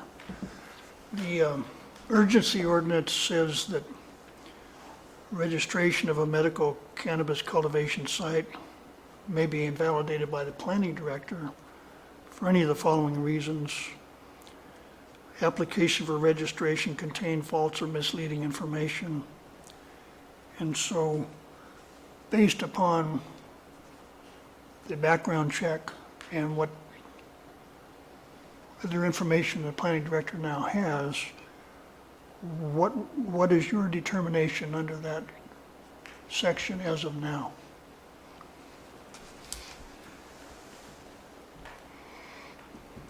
We have been consistent, and that action has been upheld by the Planning Commission and the Board of Supervisors, that if the applicant failed to provide all the information on the background check application form at the sheriff's office, that constituted false and misleading information. And that would be your determination And here our too? information on that's been to deny the application. Thank you. So if there's no more questions, I guess what I would like to do is make sure that all of you are good with ruling on both in the resolution. So we will be going on the basis of the first resolution that included both the misleading information and the water board payment not being there on time. Okay, so is there any further discussion? Do you want to take it one by one and go down and make comments? Well, on the water board issue, the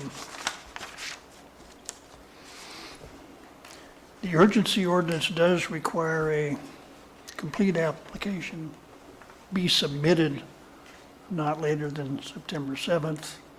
It's pretty clear on the record that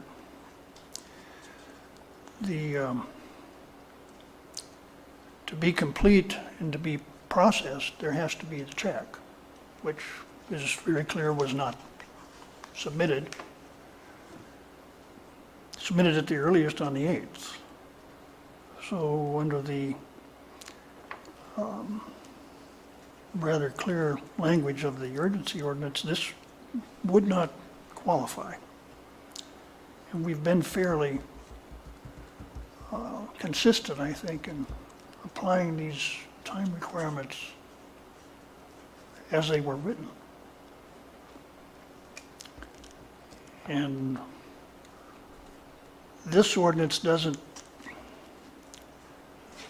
contain any language that substantial compliance is sufficient. And so I'm having trouble seeing how, consistent with the ordinance, we could grant the appeal on that ground. On the failure to disclose the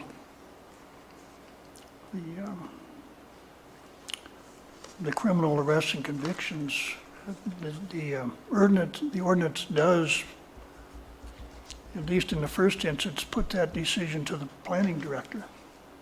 And it's pretty clear what his decision is, and I'm having trouble seeing how I can say doesn't have an adequate basis on which to make that decision.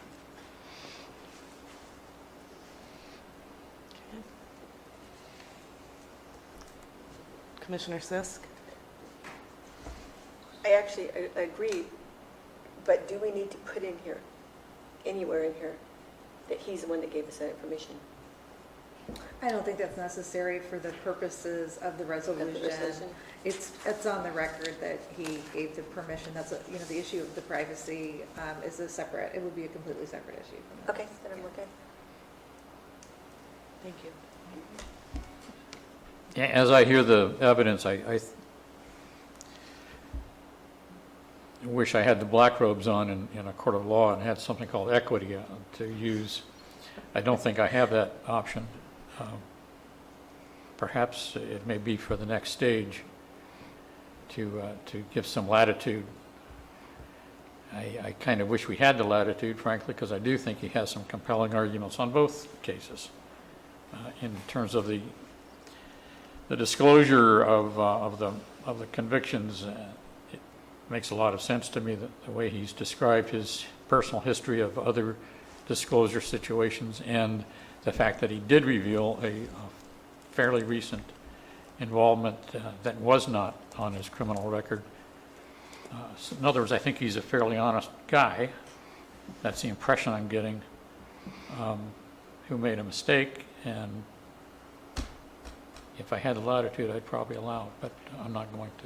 I just want to say, the latitude I think that the commission has is to interpret what it believes the Board of Supervisors' intent was in the drafting. So I think what Mr. Wooster is saying is that his interpretation, the Planning Commission's interpretation consistently has been that the Board of Supervisors intended it to be applied strictly. You're not required to have the same opinion, but that's the basis on which the commission, but I agree that equity is not, this is not a court of equity. And who knows what this new board would do, so. I feel that the Board of Supervisors' intent may well differ depending on the issue involved. I mean, if it's a seller's permit that somebody forgets to put on the table when they're in the Planning Commission is one thing. When it's something that the Board of Supervisors has stated a very grave concern over, including the water quality, it might be a different intent from the Board of Supervisors. However, I think I agree. I think that any relief here for the appellant is going to need to be from the Board of Supervisors and not from us, because I think these are hard questions that if we had a clear indication, we could answer. But I think particularly on the non-disclosure of the prior conviction when the sheriff's form, and it's the first question on the form, is very clear about all-inclusiveness of any arrests or convictions. I feel strongly that it would be for the Board of Supervisors to say that that is something that can be excused. Okay, Mr. Hoff, I thank you for coming here today, and I think that the feelings are mutual across this board that we feel you're being honest. Our issue is that we do have to uphold the ordinance as written. We didn't get the pleasure of creating it. We have to uphold it. That's our job. The deadline for submittal to the water board was missed. It was 24 hours. The information on the misleading information, we've been pretty consistent here about the application was pretty clear, any and all. And I think in order for consistency in our ruling, that we're probably going to have to uphold this appeal today based on both issues. We're going to vote on that in a moment. Deny, excuse me, beg your pardon. And then you've always got that right, of course, to appeal it to the supervisors and get their interpretation, because they can rule differently than us. How much is that going to cost me? I think it's another, I think it's $500. I'm not a cash cow, you know? None of us are, promise you. That's why I was Okay, a date so with- I have to because cut you I off keep my dates. because we have to vote here today. You do get another opportunity with the Board of Supervisors if it is denied. So does somebody would like to make a motion? I need to have you read first. I do have some suggestions on the draft resolution, though. Okay?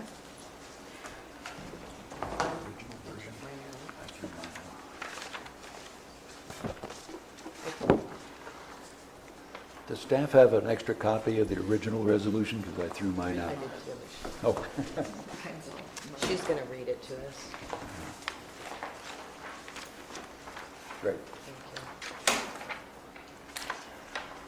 Thank Okay, looking at paragraph 1 under the "be it therefore resolved," it seems to me that what is stated under evidence is actually the proper finding, and what's stated as the finding is actually the evidence.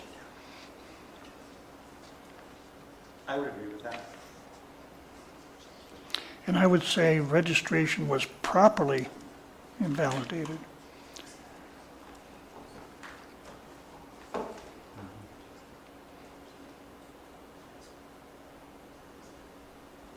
I agree. Okay. Under paragraph 2,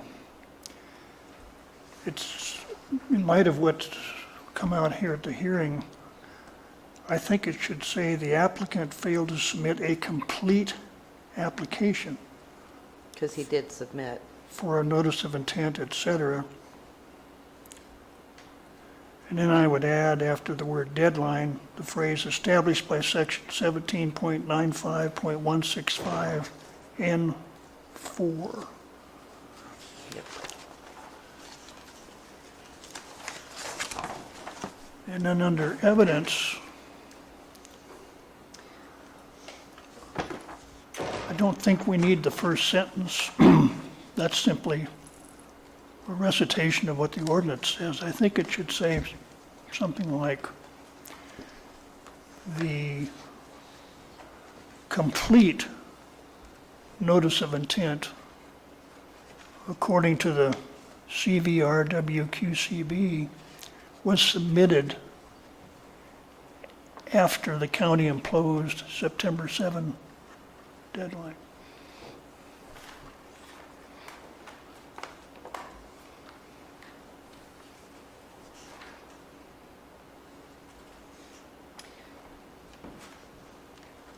So the notice of intent was submitted before, the only, it was missing the documentation.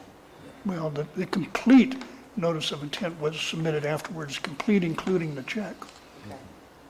Okay. Did Did you get all that? Okay. Maybe it'd be clearer to say the complete application, since that's the term that's in the That would be, that would probably be better. Well, frankly, I think the ordinance needs to be changed also to mention the term check or fee, and I think that ought to be stated in our resolution. I think we need to emphasize that it was the check that was like, We don't have the ability to change anything on the urgency ordinance. no, and I didn't mean that. How am I supposed to know if it's supposed to be a check-in? Like if this gentleman can't even clarify, how is a guy like me supposed to do it? Well, I think from your previous statements today, you point blank stated all your documentation wasn't in, so you knew, and you knew you had your paperwork in, but you needed to get that check in by the certain date. I don't think that's even a questionable thing for me. When it says all documentations and it has to be complete, that's what it means. Otherwise, everybody would submit their paperwork and it would never be completed. So I don't have an issue with the interpretation and the urgency ordinance on that. But do you want to go ahead and read as amended? Sure. Thank you. Planning staff recommends that the Planning Commission adopt the amended resolution 2017-002 denying 2016-1143 appeal, upholding the planning director's determination to deny the 2016-538 cannabis cultivation registration. Thank you. Can I get a motion? So moved. Second? I'll second. Okay. All approve? Aye. Aye. Opposed? Motion carries. I want to make sure he knows he has 15 days. You have What was that 15 calendar resolution days number? from today Oh, to would you? appeal the Would you? decision if you I would. said And that it's was- $500? $500, So I need to have a letter and $500 in 15 days? yes. All right, guys. Thank you. Okay, so we're going to take a 15-minute recess so that we can get some paperwork caught up over here. We'll be back. So we're going to go 3. Okay, we're going to reconvene, and we're going to be starting with item E3, 2016-1097, Safety Element Amendment. Are you? That's me. Okay. So this is a general plan amendment. This is an amendment to the current general plan, not the draft general plan, that proposes to incorporate the local hazard mitigation plan, which was adopted by the board a year ago, into the general plan. This is really sort of a technical action. It provides the ability for the county to access federal and state funding in emergencies. And it just makes it very clear that this is the program that we're operating under. The local hazard mitigation plan is a planning document that is required under federal regulation. And there's now state rules that also require us to utilize that for planning purposes for emergencies, wildfires, flooding, terrorist attacks, you name it. And if you've gone to the website and looked at the local hazard mitigation plan, you see it covers just about everything you can imagine that, bad things that could happen, which we hope never will, but they unfortunately do occasionally. So this planning document is required to be updated on a regular basis, rather than have the entire document, which I think is something like 390 pages, added to the general plan. It's incorporated by reference. That way, when that is updated again in a few years, we just utilize the currently updated LHMP. Again, that went through a lengthy review process, and it was adopted by the board in late 2015. So my recommendation is that you go ahead and adopt the resolution that would recommend to the board to include this in the general plan. Okay, my question is, when we worked on the draft general plan element, and now that's out for review, is this going to be, is this the exact language that we language is in there used? as well. Okay, good. Yes. Okay. Is there any public comment on this issue?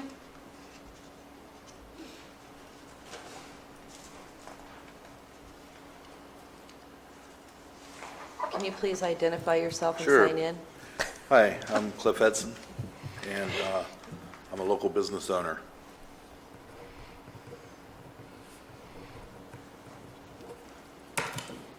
And so Peter's correct.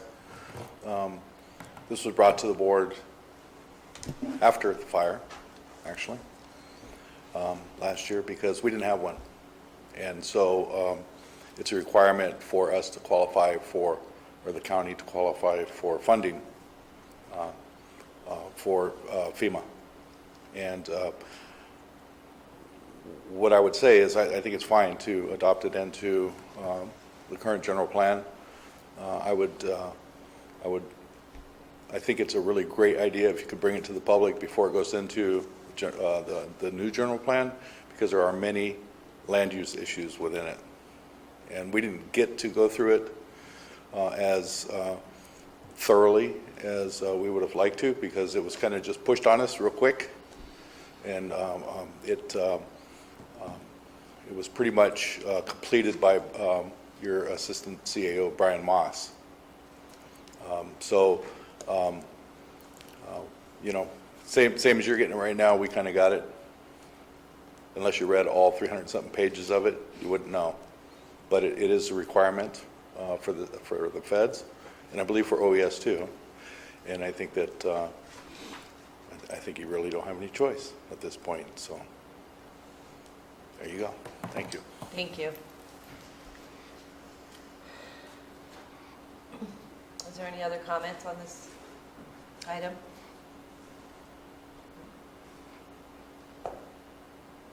Any comments from the commissioners?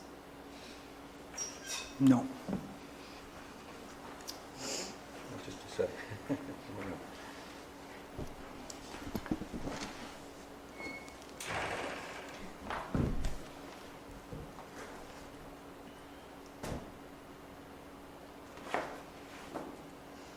Oh, I see, okay.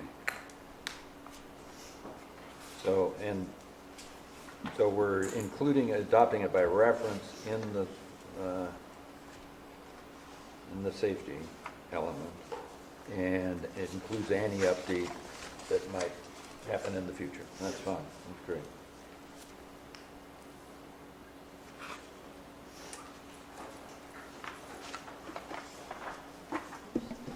Okay.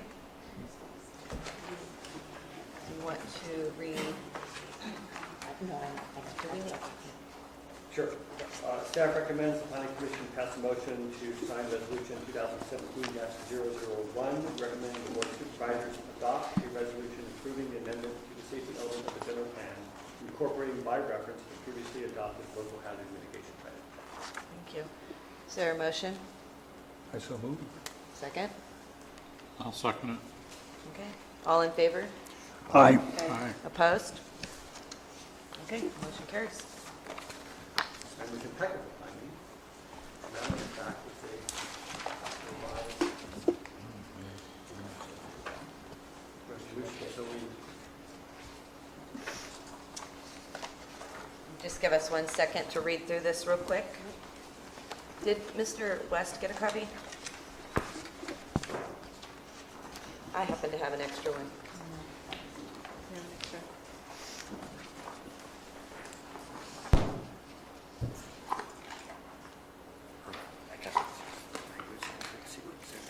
Okay.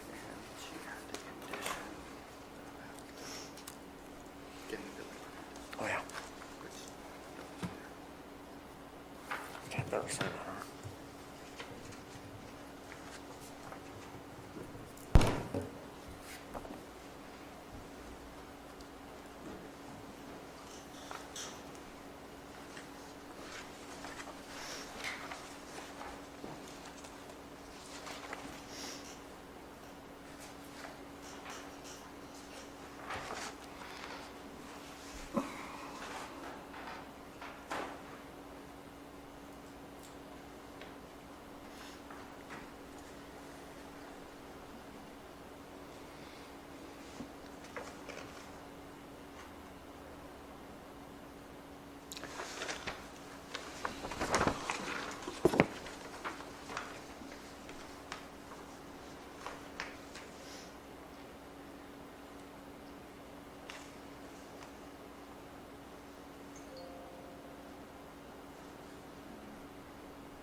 Everybody good?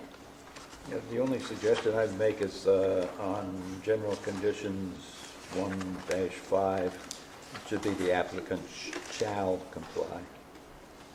Since he's already complying, I don't think that's a problem. Well, conditions always should be shall, not should. Because if he doesn't, what's that mean? Right. It shall is appropriate. I would also like to add a sentence at the end of the evidence section in the first finding for CEQA. And this is the structure is located in the C2 district, which does not permit uses that would involve significant amounts of hazardous substances. And the structure is 1,800 square feet. Thank you. Clearly shows that That makes the rest of meets, it make sense. meets those criteria Yeah. for that Good. exemption. Thank you.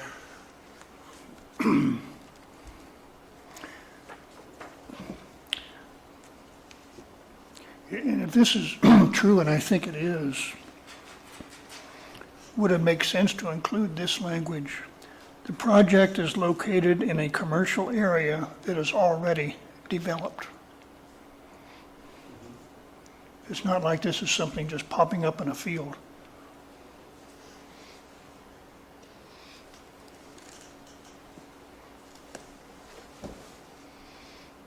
You're talking about adding that to the evidence portion of item 1? Correct. I'd actually say commercial and industrial, because right, Yep. the other shops are those industrial down below. Better yet.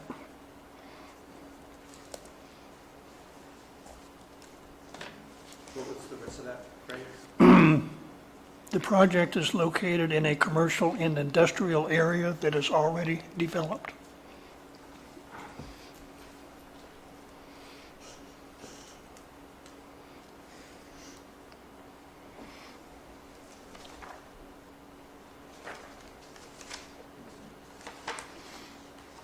So I would have that sentence first, after what Madeline has prepared, do that sentence, and then just to sort of consolidate my two sentences. The 1,800 square foot structure is located in the C2 zone district, which does not permit uses that would involve significant amounts of hazardous substances. Okay.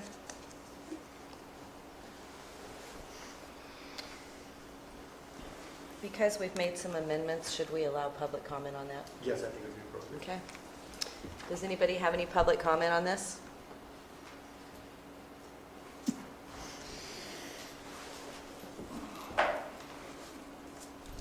Don't mean to be a pest, sorry. No, we're glad you're here, thank you. My opinion, PD is a detriment to a property owner that wants to develop. There's already enough rules and regulations, and adding another layer of rules only costs them time and money, and it prevents the possibility of some really good projects, because sometimes due to funding measures and the way projects have to be funded, they can't meet deadlines. And a good example is in Valley Springs, where they want to build a clinic down there. That's also PD. And they have been held up, had to do extra things, cost them thousands and thousands more just because of PD. Just because of PD. And a lot of those studies have already been done on a previous project that was there before. And they shouldn't have had to been done again. So, I guess we could waste money, waste taxpayers' money or property owners' money. But I don't think that's what our intention should be. I understand that there has to be rules and around building and that sort of thing, but I also know that sometimes it just gets a little bit redundant, and it costs people money when that happens. So PD, in my opinion, is a costly thing for folks that want to do good things for the community. Thank you. Anybody else have something to say? Okay, we'll bring it back to the commission. Oh, there is one typo here under paragraph 1. There's a semicolon after the word structures on the fourth line. It should be a period.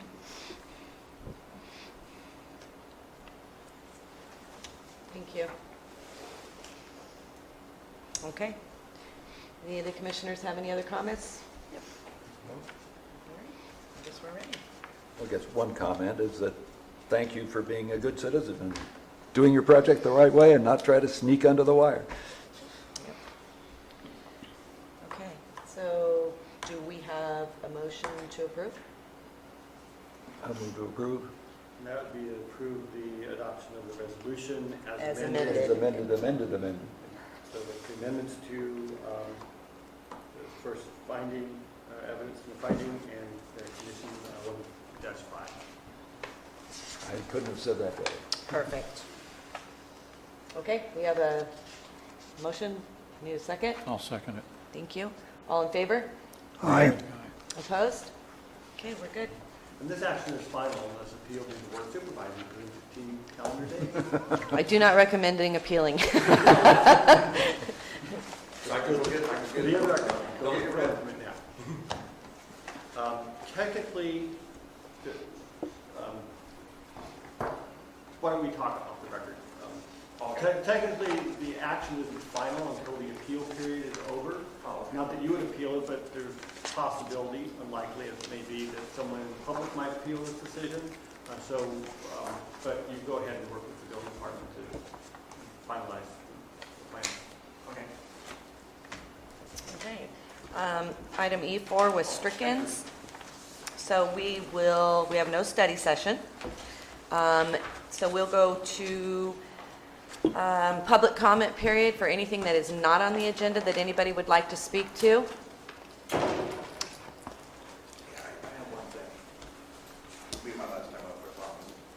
Well, it's our last public comment period.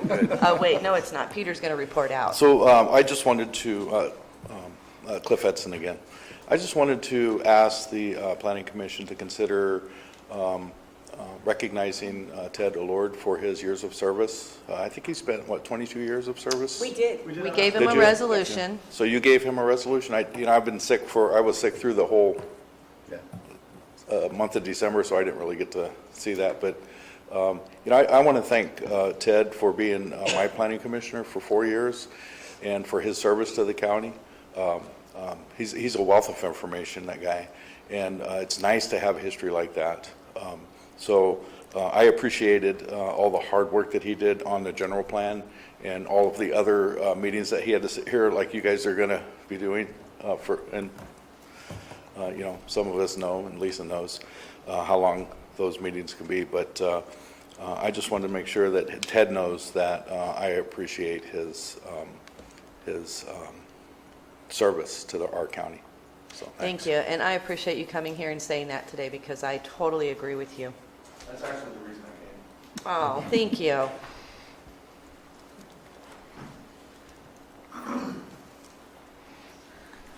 Fence stopper. I'll write it down again. I have to concur with Cliff Edson. I think a lot of the historical data that came out of Ted and his knowledge of the county and its land uses with his experience in the past was invaluable. And it'll be sorely missed. And Ted was just an outstanding man in my eyes. I mean, I had dealings with him long ago, so I would definitely like to reiterate that. And at some point, I'm gonna have to find out how to get his number to tell him in person because, a lot of respect for that man. And it's a big position to fill, so respect for all of you who are behind that desk, because I understand even through my short 6 months finishing out the last term,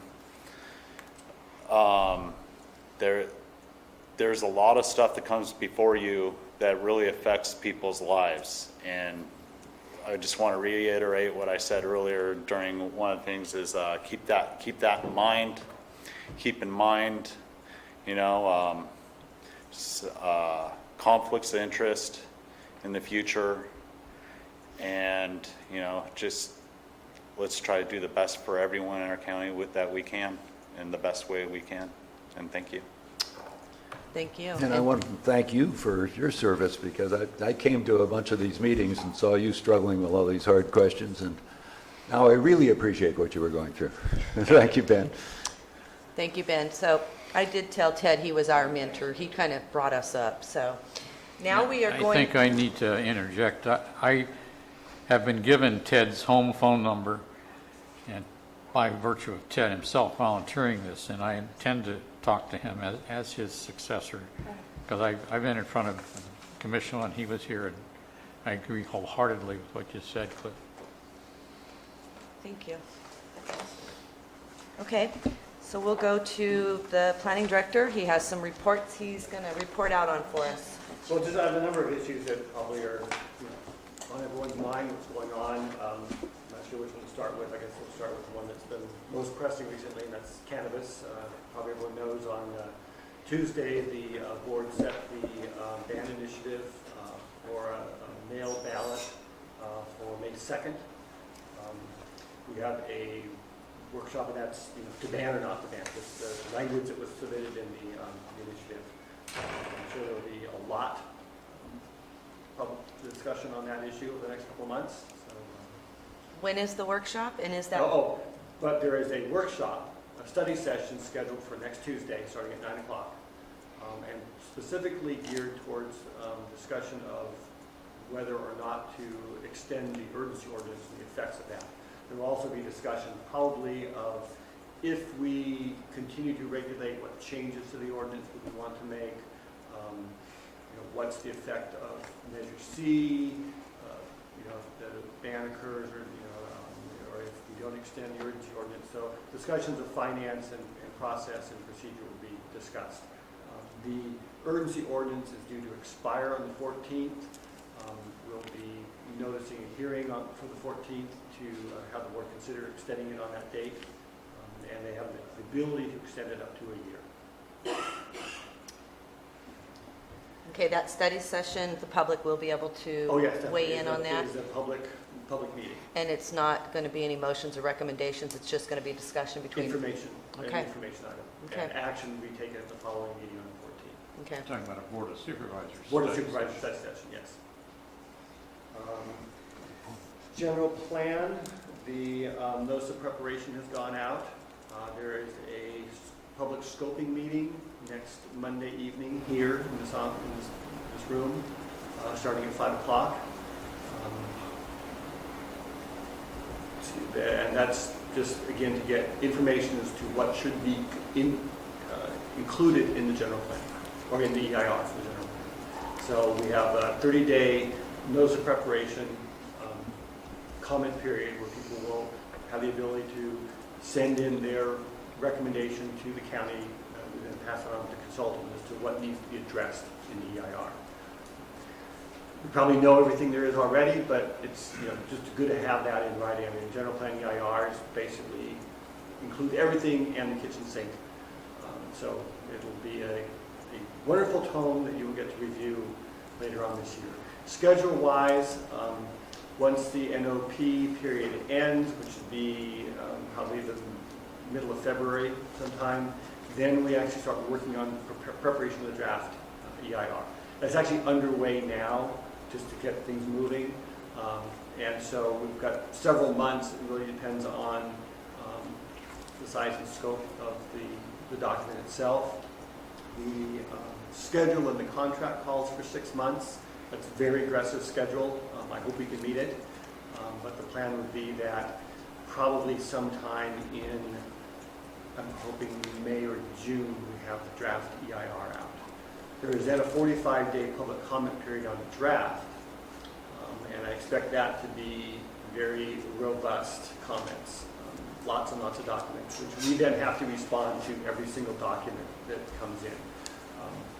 We prepare the response to comments, which is included in the final EIR. That's going to take us probably 2 months or so to prepare that. Once the final EIR is available, we can begin public hearings on the general plan, final adoption of the general plan. The EIR will identify potential mitigation measures that could be included in the general plan, so possible additional policies. One of the things we'd be looking at then are these mitigation measures feasible? Can we incorporate them in the general plan? Or do we need to look at, if we look at the feasibility, if we don't think it's feasible, then we need to develop findings of ready considerations. And will we recognize that this is a possible way to reduce environmental impact, but because of whatever reasons that we think are appropriate, we are not going to adopt those. And so that is usually a very lengthy and reviewed very closely by our council as well as our outside counsel that we've hired for the general plan process to ensure that we meet all of the requirements of state law for those kinds of findings. Finally, we'll go before the Planning Commission, and the Planning Commission and the board will deliberate, decide which additional measures should be included, and then kick back to staff to come up with the final findings. My hope is that it can all be done by the end of this calendar year. It's possible,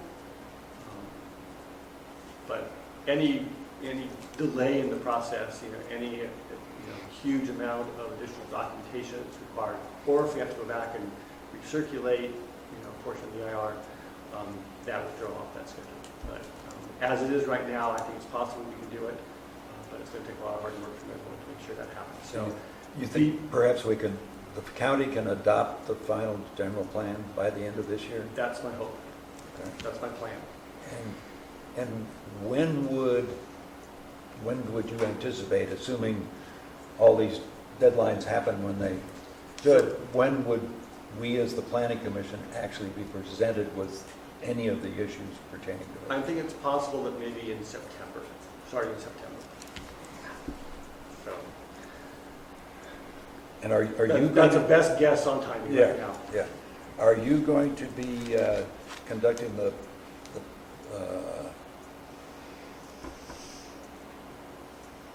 meeting on, meeting on Monday?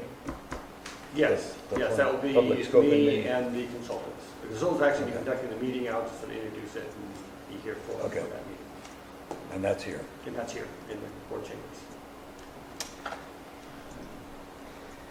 Any other questions on the general plan? Is there any way you could put that in writing?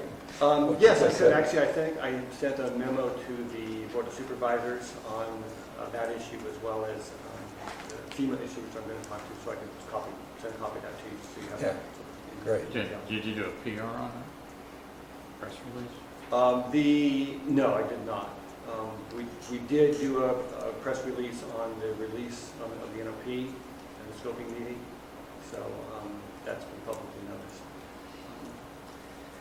FEMA, I don't know how many of you have been involved in the history, misadventures of FEMA and the mapping for the county, but we're in a position now where the maps have been updated, they've been released for public comment. It's a very odd process that FEMA goes through to adopt these maps. And there's two different sets of maps that are being adopted at the same time, but through different procedures. And in order to get them adopted and published at the same time, which will be, I believe, in May, we had to go through two different processes to get it to this point. But there's been several sort of public notification processes. We've sent out letters to every property owner that is affected by the new maps. If you haven't received a letter, it's because you are not in the floodplain. For the public that may be listening. So this is all floodplain? This is all floodplain issues. So the flood maps that were adopted by the county in 2010, we finally got FEMA to recognize that they were inaccurate. And we had two different studies that looked at two different sections of these flood maps. They called the upper reaches was under one study, and one set of maps being changed. The lower reaches, and particularly the area on Cosgrove Creek, is being addressed with a different study. And all those maps will be hopefully incorporated into revisions and new maps in May. The planning department has hard copies of those maps for anyone who's interested in looking at them. It really sort of relocates those drainages, the floodplains, into the drainages where they were flooding. Some of the old maps had the creek down here and the flood zone up here on the side of the hill. So that's been corrected. Also because of just the approach and the way they've addressed it, a lot of the areas have shrunk dramatically. There's been a few areas where the more accurate analysis has shown actually the flooding potential is greater here.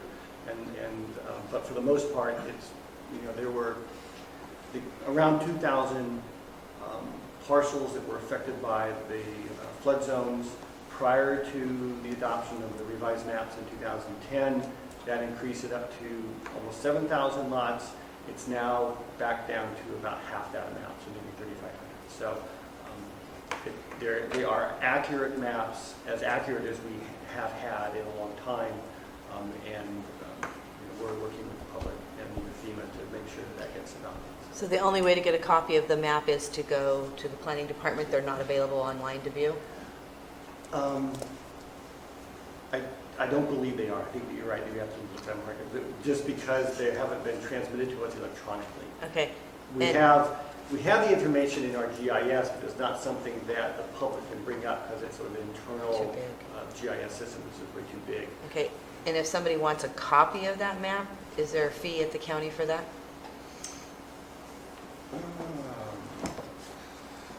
GIS usually charges. Yeah. I think GIS could print out a copy of the map, and there's a fee associated with the cost of printing that. Okay. And when might we get involved in that process? Really, you're not involved in it. Well, interested citizens. Interested citizens, you're welcome to look. But it does not have to go through. It will ultimately be, I believe, go before the Board of Supervisors, but it does not need to go through the Planning Commission. Plan development, we had some good conversation about that today, and Lisa, you probably remember about a year ago, you said that's something we want to discuss. 3 times, It's 3 different meetings. It's on my list.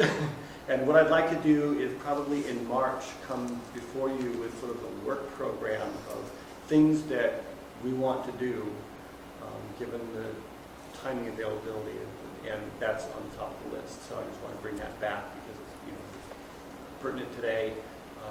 Members of the public who brought up the issue, and I know it's on your mind as well. So it is on my list of things to do, is sort of revisit the plan development process and whether or not we want to initiate a zoning amendment or to modify the provisions of the PD ordinance and the map that applies to. So Wouldn't be part of the general plan? Not really. I mean, there isn't anything in the general plan that specifically addresses PD. It's really more of it's a tool for implementing the general plan. And that's something we'd like to discuss when we bring that in before you. So it would be sort of a study session on PD with the possibility of adopting a resolution of intention for us to bring back an amended ordinance on PD. Thank you.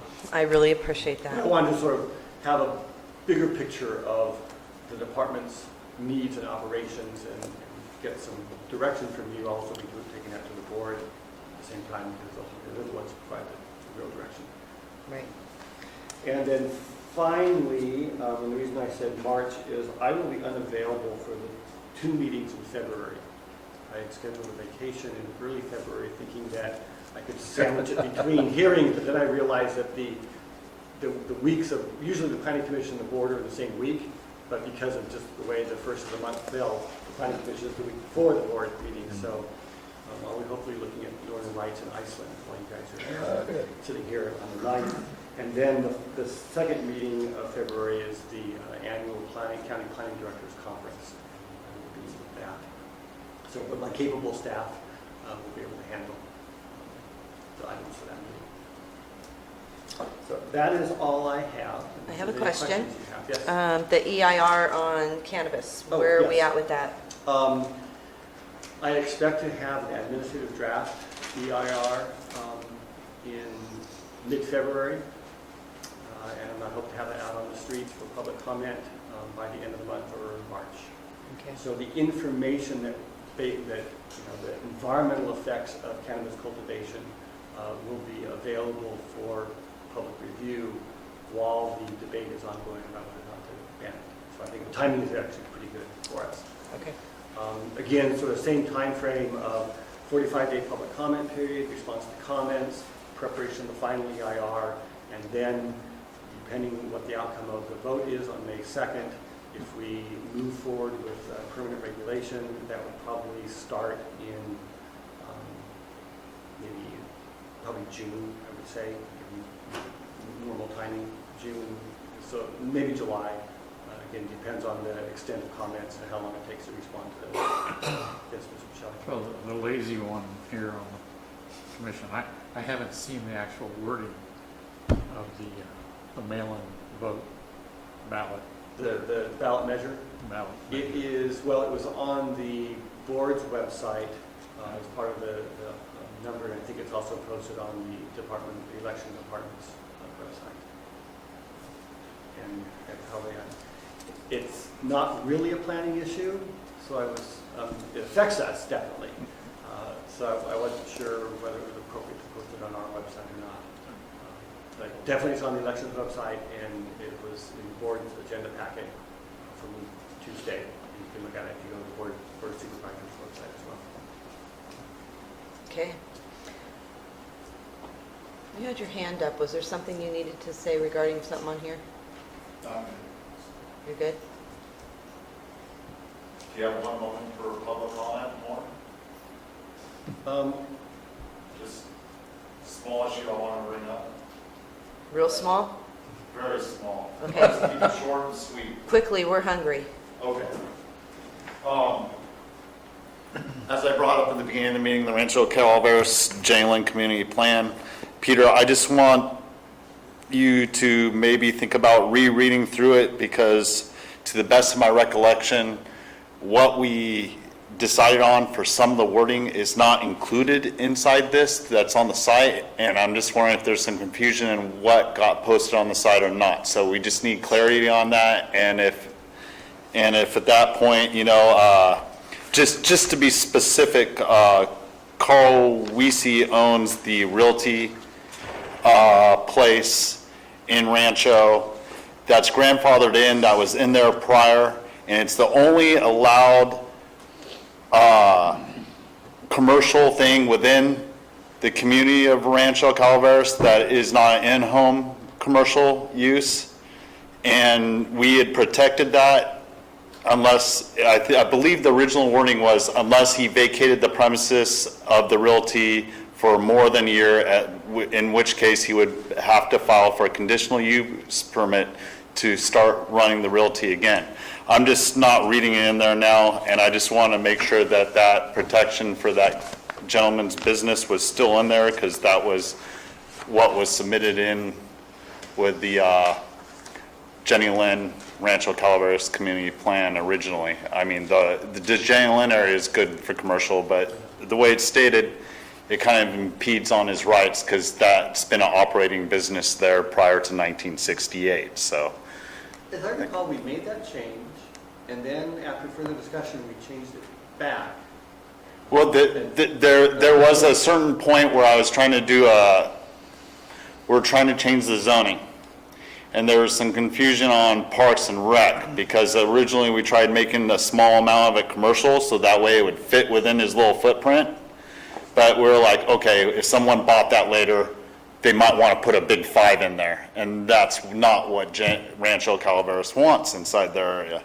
So we decided, we went with Parks and Rec, and I talked to Mr. Weesey, and he's like, I would just like it to remain rural residential 5 with the same protections under the wording that we instated. And I do believe we brought all that up in both meetings when we were going over that Rancho. I will certainly go back and look at what we have posted and make sure that's consistent with what the final action was. I appreciate that. I just want to protect his rights, because he's been operating that business there for quite some time. Okay, are we all done? Meeting is adjourned.